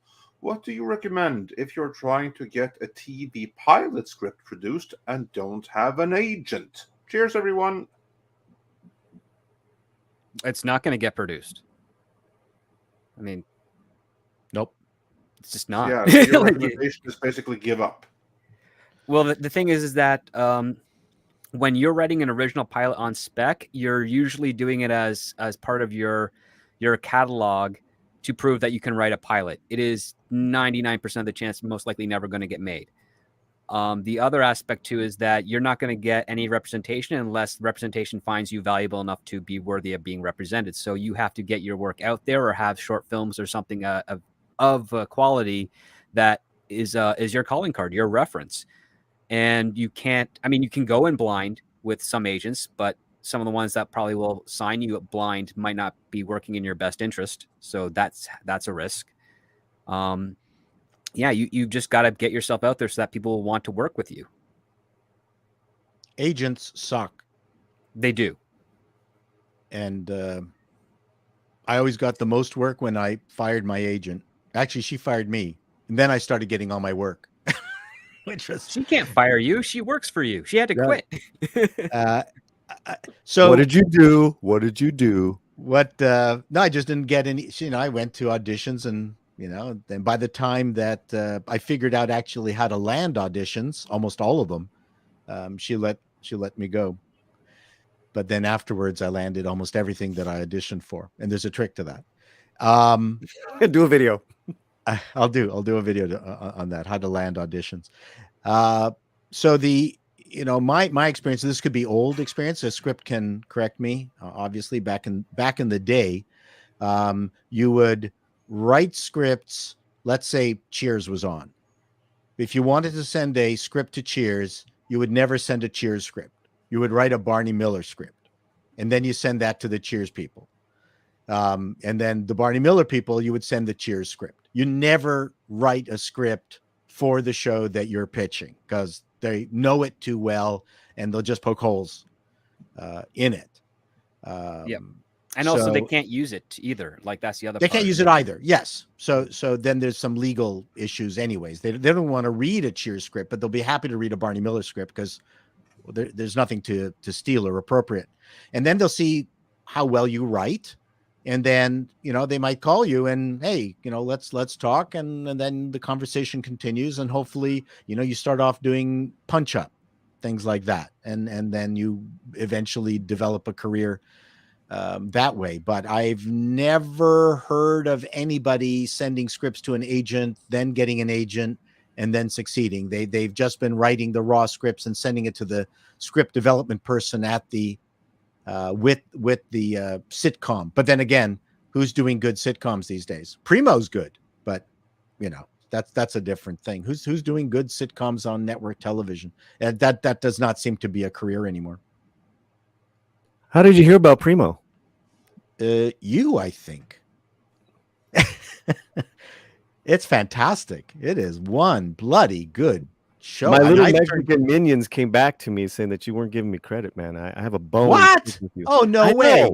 I know the white man taking credit for brown man work. That's my job. But let's get the Canadian man some more work here. Accidental Seller asks Chato, Open EMU and Mac OS is very easy to set up. Or he says so. Yeah, but why? There's several emulations that work really well with Mac OS and some really amazing emulations that are coming onto Apple Silicon that look unbelievably promising, that you can play certain AAA games on the Mac. It's quite some very cool stuff is happening. People are doing it because they want to. It's neat. I can play a lot of PlayStation 1 games on my Mac. That's fun. Yeah, there you go. An Accidental Seller also says for 20 krona, Expendables 4, Megan Fox, please show Babs and Vagina. Yeah, I don't think that she's going to do that in that movie, however fun it may have been. But I think it's the Spanish, Vagina. I think you're optimistic there. Yeah, she's had a lot of work done. You don't want to see the tragedy that came after. No, she looks a little bit plasticized in the trailer. Yeah. And then Karine says for $1.99, Chato, how is the air quality so bad here in New York City?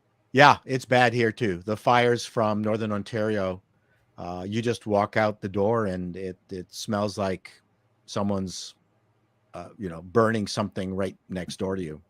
It's really bad. Really? I was out all day today. I didn't smell anything. Yeah, we're here in Burlington. You can smell it. It's bad. I don't see it in the air, but yeah. But at least you're not smelling hard enough, script. Yeah. You have to go and try to pay more attention to it. Then you can feel that horrible air quality. There's fires right across Quebec, Ontario. We've had such a hot Alberta, May. Yep. Mm-hmm. Yeah, also on that note, Tommy Reviews wonders, Script and Chato, any update on the fires in Canada? Here in Pennsylvania, it looks like Silent Hill and the Mist. Wow. Damn. Stay safe, Wow. lads. Yeah, No, it's that- not looking horrible here, but my daughter who lives in Calgary sent a picture that the sky was brown. Yeah, like this morning I was out all day and there clear skies, no smell, nothing. Went Wow. into the city, everything looked normal, like any other day. Did not see anything of that nature where I You're was. just used to the pollution of Toronto, though. I don't live in Toronto. What pollution in Toronto? Hasn't been pollution here in like 25 years. That's Oh, a there you joke go. there. You're immune to it. You're ruining a joke. Yeah. It's obscenely clean where you'd never realize think it should be. Yeah. Yeah. And then Andre Romaniuk wonders, can you say who's at the end of The Flash? Pauline, I'm sorry, Andre, we can't do that. There's too many watching who may not want that spoiler. So yeah, we can't. You can do Google that. it. But, you've seen him before. I'll say that, and the answer is out there if you want to look for it, and it is exactly what it said out there. And yes, it's completely lame and stupid. The answer is out there. Look for it in the wind, land, or sea. Or Exactly. sea. There you go. So it's out there, and yes, it's So Flash is coming out next week, right? Officially? 2 16th. weeks. 16th, okay. Yeah, or a week and a half. Week and a half. Mecha J wonders, have you guys heard the recent announcement from Mark Hamill that he is done playing Luke Skywalker? Script, what is up with this? What do you make of it? Well, he hasn't played Luke Skywalker since 1983, right? That's true. Yeah, he played Jake Skywalker for a little while there. Yeah. In 2 movies, technically. Yes, that's true. So Mark Hamill is basically turning down future work. That's all I can really That or he's just telegraphing that they're done with him. maybe. Or that they already have his CGI likeness. Yeah, they already signed all that over, remember? Yeah. Because we have heard reports that Kathleen Kennedy and company, they hate Luke Skywalker. They don't want to see him again.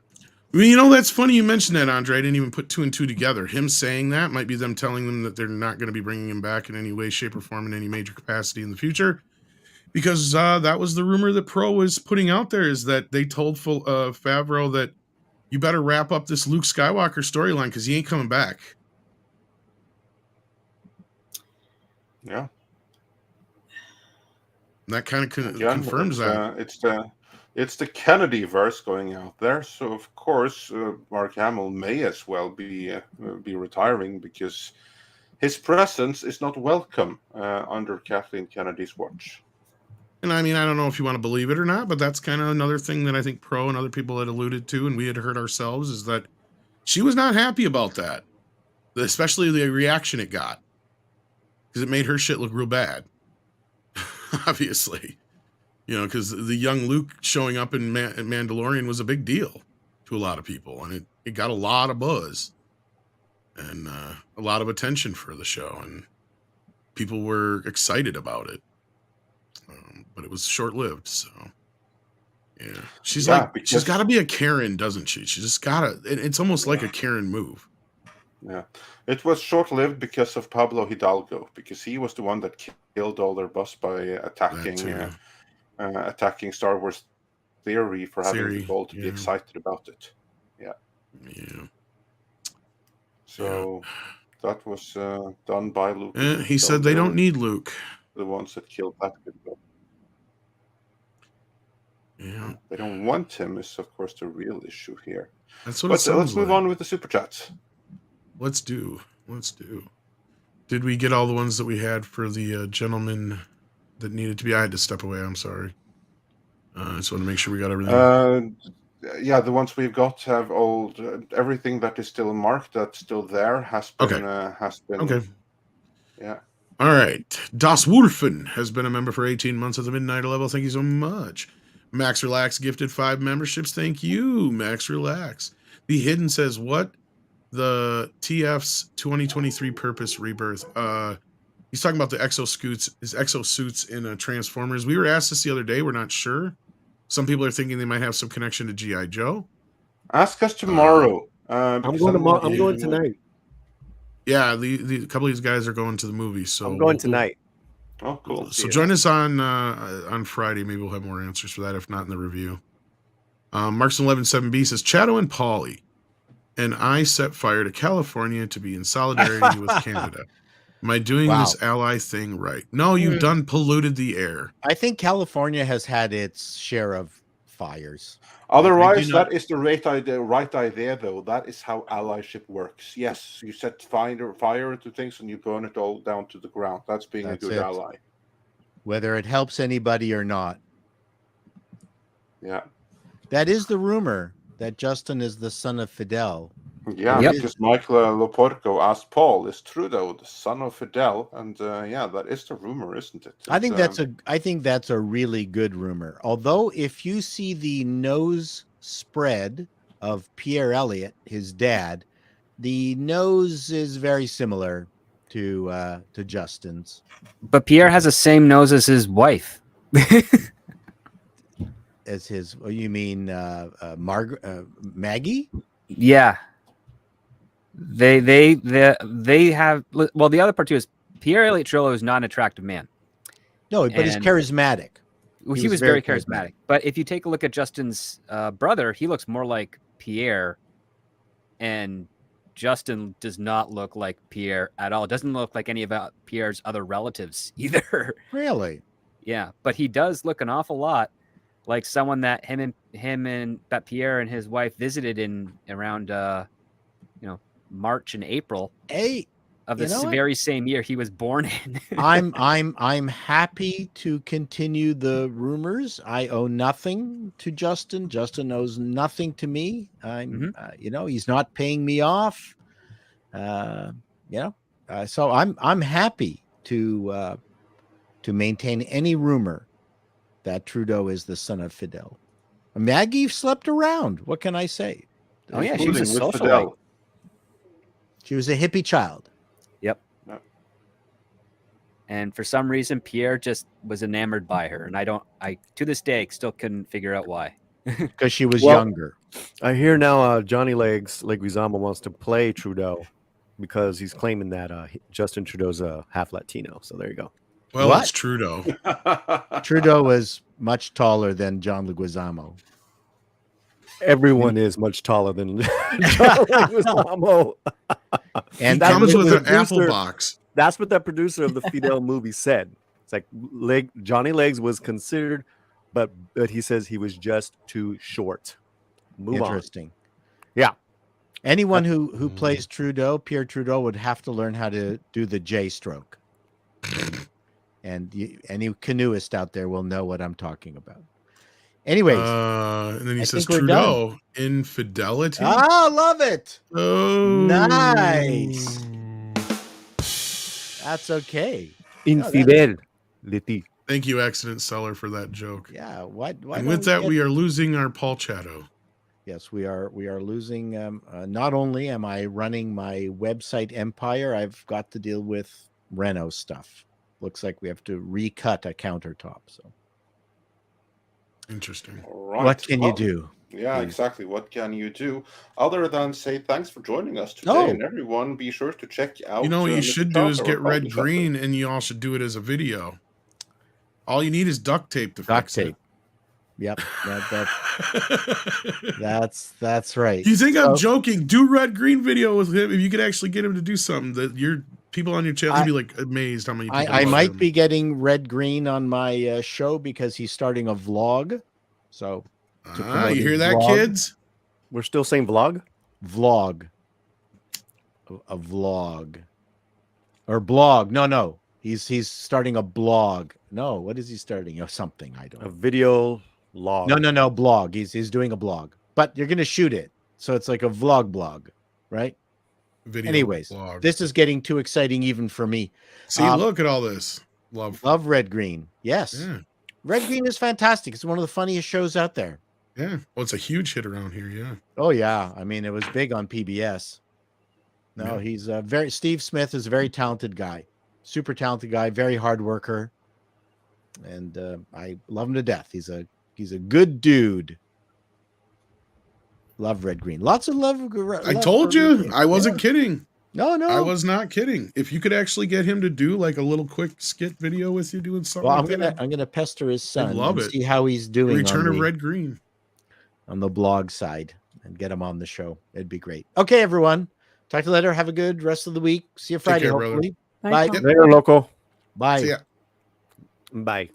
All right. Bye Hollywood. Speaking of bye-byes, says, was it a lack of marketing that hurt Fast X? You want to know the truth? I think it eroded. This is one of those points where, and this is going off of somebody who's never actually seen a whole movie, but my kid was a big fan of these for years. I think they lost the main core audience by losing what the movies actually were. Not the woke factor at all, but just the fact that they went so far from the mothership. Because my kid was into it because of the fast cars. He loved the fancy cars and all that kind of stuff. He's like, when they started going to the moon and shit, I'm done. He's like, it's more like watching a superhero movie now. It has nothing to do with the old story. So like sometime around 5 or 6, he said they just kind of went off the rails. So that's my opinion coming from a fan. What about anybody here who may have actually seen these? I wonder how they feel about it. But in the U.S., though, yeah, I think it did really well outside the U.S., though, didn't it? I have honestly not seen a single one of them, so I can't comment on it. They're doing the first one. Yeah, internationally they do very well, but this one traditionally, yeah, screeching. You know what? Screeching halt. As far as if I were to guess, I think they've been overexposed. There's been a change of generation. The generation that grew up with those movies. I think you answered it perfectly there, Tom. The generation or the 2 generations that saw those movies, they moved on, and they're not exciting anymore. That would be my best guess. I mean, it's still technically probably made a profit. It's looking at $660 worldwide. I can't imagine it cost. Yeah, but that's a halving compared to where the franchise. Yeah, no, I was just gonna say, yeah, that's way lower. I mean, they're still technically only 2 weeks in, but I mean, because for a hot minute there, this was $1 billion installment franchise, and it isn't anymore. And I don't think that they have done like anything creatively really bad. Maybe like some not great things, but not really. No, bad. They lost the domestic audience. Look at that. Yeah, which leads me to think that it may be like a generational thing in a sense that they just happen to that a big chunk of their audience right now are in a place where they moved on and lost interest because it's been like 10 movies over almost 20 years. No, because I don't think it was lack of marketing, because I was well aware the movie was coming out, and I saw stuff everywhere. Yeah. But this was one of the first times I remember my kid not talking about it, right? Like, even the last one, he kind of tapered off, too. He's like, he didn't care. He was going to wait for video on the last one. So there's your answer, I think. What is he talking about right now? My kid? He kind of came to a late bloomer to some of the superhero stuff, but he's already kind of past that. He's more in he's gotten more back into discovering older movies, which I kind of am glad, because when he was a kid, I couldn't get him to sit down to watch shit. If it wasn't like a Hot Wheels or Fast and Furious or Looney Tunes or Simpsons, he wouldn't watch it. So, but now he's starting to expand his horizons a bit. And then part of that is because he always liked Back to the Future because of the car, but now that he's actually watched the movies and he realizes, oh, these are actually good movies beyond the car. I mean, he used to be into the Transformers and stuff, but not so much after first 2 or 3. But no, lately he's been more into classic stuff. He hasn't said anything to me about wanting to see a movie. I mean, he mentioned Mario Brothers, of course, but Sonic was probably the last movie he got excited for. But he's a big video gamer, so yeah, if anything, Sonic. But my kid's not the arbiter of what most kids are into. My kid's also 20, so he's not really a kid. So no, yeah. but he is still at an age where pretty young. The one that they are aiming for, because this is kind of like prime target audience. But Fast and Furious was his franchise, and it's not anymore. But the big difference now is that the vast majority of the audience, your son's generation, they don't have money now. They're flat broke. I think that's part of it too. Why we see that the movies that tend to do really well are the movies that bring in the families, meaning they bring in people of our generations, people who are like in their 40s and their 50s, who were established before all of the nonsense of the last few years, and who still have some disposable income, and the movies that kind of like ride on the nostalgia for our generation. Because I don't think that people in their 20s, like that generation right there, 20s, early 30s, the millennials, I think that the majority of them are flat broke. Well, there's another side of it too, is I got to ask Paulie, I'm curious about, because I know in the Latin community, the Fast and the Furious franchise was huge. I mean, I got to imagine the North American Latin community obviously turned away from this movie too. So is it just kind of fallen out of favor? Is it not? What do you think the reasons are for that? I just think there's other things that have taken over in the zeitgeist. As far as with cars, I know a lot of them are, either playing the games, looking for the Gran Turismo. Also, too, Paul Walker was very popular with Latinos. I know it sounds crazy, but he was.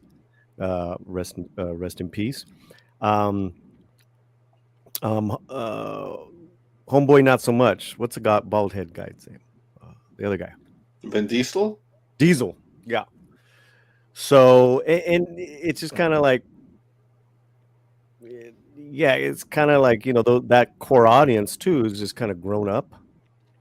So, yeah, that's my thing. I don't hear, if anything, the Latino families and people that I know, Mario Brothers, Avatar, Scream, Sisu. Sisu was, I know it sounds crazy, but Sisu was floated by the U.S. Latino audience of over 22% that opening weekend that it did so well. I can believe that. Yeah. Very eclectic taste. So, and on this movie, Corinne says Jason Momoa's character was very effeminate. Still hot though, but they tried making him not masculine, making him wear lavender and something. Nail polish? Maybe, I don't know. But anyway, clearly he wasn't the badass that we like to see him as. And then Elizabeth Young says for $9.99, thank you, Elizabeth. Tom, has an uncut version of Cruising ever been released? Or do I just have to settle for my copy of Interior Leather Bar? I don't know if... I am not familiar enough, unfortunately, with this movie to know that there is an uncut or whatever version. I just have the Arrow release that just come out here 5 years ago. I know it's the R-rated cut on there. It has been remastered in 4K, and that's what the newer one comes from. But yeah, I don't know. I've not seen it in years to really kind of compare or know if there was a cut made here or there. But I would think that, yeah, was it cut somewhere else? Like, I don't know enough about this movie, unfortunately. I wish I did. It's the R-rated cut. That's all I know. And what I do remember about that movie, I saw when I was a little, Jesus. They did view homosexuality as deviant, as far as that's why there was a pushback from the gay community at that time. What do you think, Tom? Because you just saw it again yesterday. Well, that was the funky thing I was hearing in the making of it, was they were talking about how, because like I was saying, it was almost kind of like a counterpart to the French Connection, in that was, Freakin' doing that story. And then when he was doing that movie, he met the guy who's the movie Cruising is based on, that Al Pacino plays. And he's actually in the movie quite a bit. So it is based on a true story. And it's kind of a mix of different cases, but it's all, from like real experiences and stuff like that. And William Friedkin actually went out with him, and they cast actual gay actors and trans people and stuff in the movie at the time. But even when it came out, they got protested by gay rights activists by how they claimed it was portraying the gay community. But he's like, that's what I fucking saw. He's like, I went out to these clubs, and this is exactly how it went down. This is exactly what the cops were doing. This is exactly how it was working. And he shows the prejudice that was on the side of the cops at that time. So I don't understand what they were protesting exactly.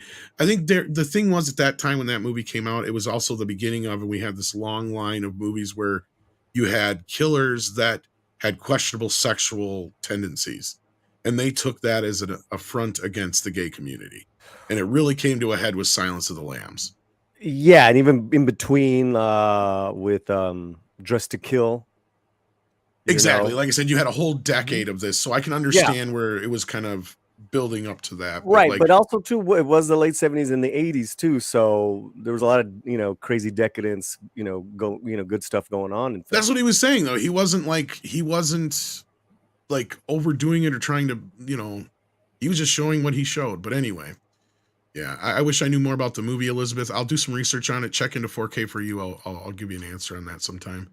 Mr. Tickle Trunk says censored art is propaganda, even films. Yes, this is true. Captain Biggins says, what are your thoughts on selling Lucasfilm? Yeah, as we discussed before, a little bit.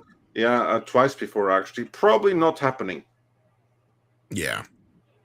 Immortal Remus says, considering the success of Spider-Verse films and DC historically being more successful in 2D animation than live action, maybe it's about time they took a stab at the big screen again. Well, you have to convince them right now. Yeah, see, because the times they have tried, it didn't work out for them. Exactly. And they've been really like historically, yeah, they did well in animation, but you know what? It's been a complete change of staff since then. I mean, it's all changed. None of the people that were there during the golden age of DC animation is there now. So it's a complete new generation. They've been struggling, and their big struggle right now is the upcoming DC reboot that James Gunn has going on. So that is going to be their priority, not anything to do with animation. That's a distant second priority. And when I say distant, I mean distant. Marksman of 117B says, Tom, that cop uses a very racialist way of speaking that was fairly common back in New York. My father still speaks a bit like that, and we're Latino. Yeah. Well, it's funny you say that, because a couple of the biggest racists I ever met in my life, one was an actual white supremacist, and I did not want to be around him longer than I had to be. And he was a scary motherfucker. The other racists I've met were all not white. That's all I'm going to say. Yeah. And Shocker. People right? can be racist. Shocker, yeah. And Mr. Tickle Trunk says for $5 Canadian $50, those who erase the past do it so we forget the past. They think it will eliminate the option to say bad words. But those who forget the past, and then, of course, the saying goes, are doomed to repeat it. And that's kind of like what we're doing right now. We're doing a remake of where history was 100 years ago, only with a far more scarier technological component to it. Regarding color timing, says Accidental Seller for 200 Norwegian krona, 1000 takk. I have digital 35mm theatrical scans of Lady and the Tramp, Aladdin, Jurassic Park, Terminator 2, Aliens, True Lies, Raiders of the Lost Ark, Matrix, and Lord of the Rings. They look stunning. Got them from Russian open seas. Yeah. Hopefully you use Surfshark if you're doing that kind of stuff. So, yeah, digital 35mm theatrical scans. That sounds pretty decent, doesn't it? Well, I've seen Jurassic Park, and that one does technically look better because God knows what the hell they did on that 4K. T2 is another one I can imagine probably looks better because Cameron put a bunch of DNR all over that to the point where everything looks plastic. Aliens, unless it's a 4K scan, I'm assuming it's just as good as the Blu-ray. True Lies is coming, so we'll have to see how that one shakes out. Raiders, I didn't think Raiders looked too bad. Matrix and Lord of the Rings. Well, Matrix, I guess it depends on your color timing again, and Lord of the Rings both have color timing. But if this is like a 35mm theatrical scan, the color timing should be spot on. The color timing should be right, but the resolution would be quite a few steps down from the negative. That's the difference you have. As far as Aladdin might look okay. I don't know. Lady and the Tramp, again, see, that's the thing. DNR applied to shit, all the hell all over the Disney movies, especially back in the early Blu-ray days. So it all depends on the scan and what they were done. Like, now I know Lucas did like 6K scans of all the Star Wars and Raider and Indiana Jones films and stuff like that and all his movies. So from what I recall of the 4K scans of those, they look good. But some of these probably are better. And I'd like to get my hands on a few of them. Not so much because of the color timing issue, but they have open mats in a lot of them. So it's kind of cool to see some of the stuff you're not supposed to see. But yeah, Jurassic Park is one I definitely would love to get my hands on the scan, especially if it's 4K, because the Blu-ray looks like shit. But yeah, we were just talking about the color timing issue, Andre and I have been for the last couple days. Yeah, and that was actually brought on by the whole William Friedkin discussion, which sent me down a rabbit hole with The Exorcist and open mat and everything like that. But Matrix and Lord of the Rings are two that have had a lot of issues, between the color timings, the different color timings they've done for both of those, Yeah. I did actually get an open mat version of The Exorcist. What resolution, though? DVD. Oh, that's the old full screen DVD then, basically. Yeah. Because it was filmed open web, but that's not the way that it was meant to be seen. That's not the way it was meant to be seen. That's kind of like the thing. Like, not everything that was filmed in open mat is necessarily better. Almost all of them were not meant to be seen that way. It wasn't until the late 70s and more so in the 80s when they realized, oh, well, when these go to video, they're going to be an open mat. So they started to pay a little bit more attention to that. My example of that is actually Eyes Wide Shut, which was filmed in open mat. But at this time, Kubrick was aware that this movie right here is going to be in theaters for a few weeks, and then people are going to watch it on VHS and on DVD forever. And since this is 1997, TV screens are still big, blocky, and full screening, meaning 4:3. So he filmed it with where the open mat version is the version to go with, absolutely. Terminator 2 is I can't believe that Cameron hasn't done like an ultimate version where it's a 16:9 cut, because he actually preferred the open mat scan of the 35 millimeter. I remember that. He did that, yeah. But it wasn't an exact open mat version. What he did some panning and scanning in it, but it was a specific way he liked it. So I'm thinking if you did like a 16:9 version of it, it would actually be more representative of what he'd want. But anyway, Nelson Sharita says Portuguese American from New Bedford. Sorry, MA. That's is that Massachusetts? Massachusetts. Yeah, that's what I thought. See, I really suck at this shit. Chorizo and papo secos are the best. Please eat Portuguese food. But if I catch you wearing our clothes, I got it. Why? What's wrong with that? I want to wear some clothes. I want to wear some Portuguese clothes. Huge Portuguese American communities in New Bedford and Newark. The chorizo, it's amazing. It's amazing. Yeah. Thank you, Nelson. And then we got David March, who says, not bad here in Hamilton in the morning, afternoon though. Yeah, it's been hazy here in Wisconsin. Really kind of sucks. Sadie doesn't even like it outside sometimes. Mr. Tickle Trunk says it's not food. Sex is where we come together. This is true. What's even funner is when you try to compare our sexual, just our traditions and whatnot. I'm trying to think of the word to put in there. Jesus Davila sends us a super sticker. I'm willing to bet it's a thumbs up. It is. Thank you, Six. Hit that thumbs up if you haven't already. We appreciate that. David March then sends in a Canadian 550 and says, hate to burst everyone's bubble. Justin was 5 years old when his mom and dad first met Castro. The trip is in 76, and Justin is born in 71. There's no way mommy could have met him before that. That's a miscalculation of the actual time. I know what you're getting at. No, I'm not getting in the middle of that Canadian bullshit. Sorry. I can't keep up with our own. There's records of them having met in 70 and 71. So I was gonna say I don't know. Yeah. I don't care. Accident Seller says fast percent the bi-curious cruising speed. Oh Lord. That's where they need to go with the next Fast movie. Yeah, it's a different kind of cruising. Yeah, fantastic stuff. Still haven't seen a single one. And We need to try to with get a hold of that, William Friedkin, man. I want that'd to be talk to awesome. him. Yeah. He is no, one of yeah, those guys that talk is a with him. no-nonsense motherfucker. Did Yeah. you ever hear what he said about DVD? Before we go real quick. No, I don't think so. Somebody was interviewing him and they were like, oh, DVDs go bad after like 10 years. He's like, what the fuck are you talking about? Guy's like, oh yeah, Ridley Scott was saying that DVDs only last 10 years. And that's why he redid his movie Alexander or whatever, blah, blah, blah, blah, blah. And he's like, well, fuck him and fuck Alexander. He's like, I got movies that are 20 years old and still play on my player. He's full of shit.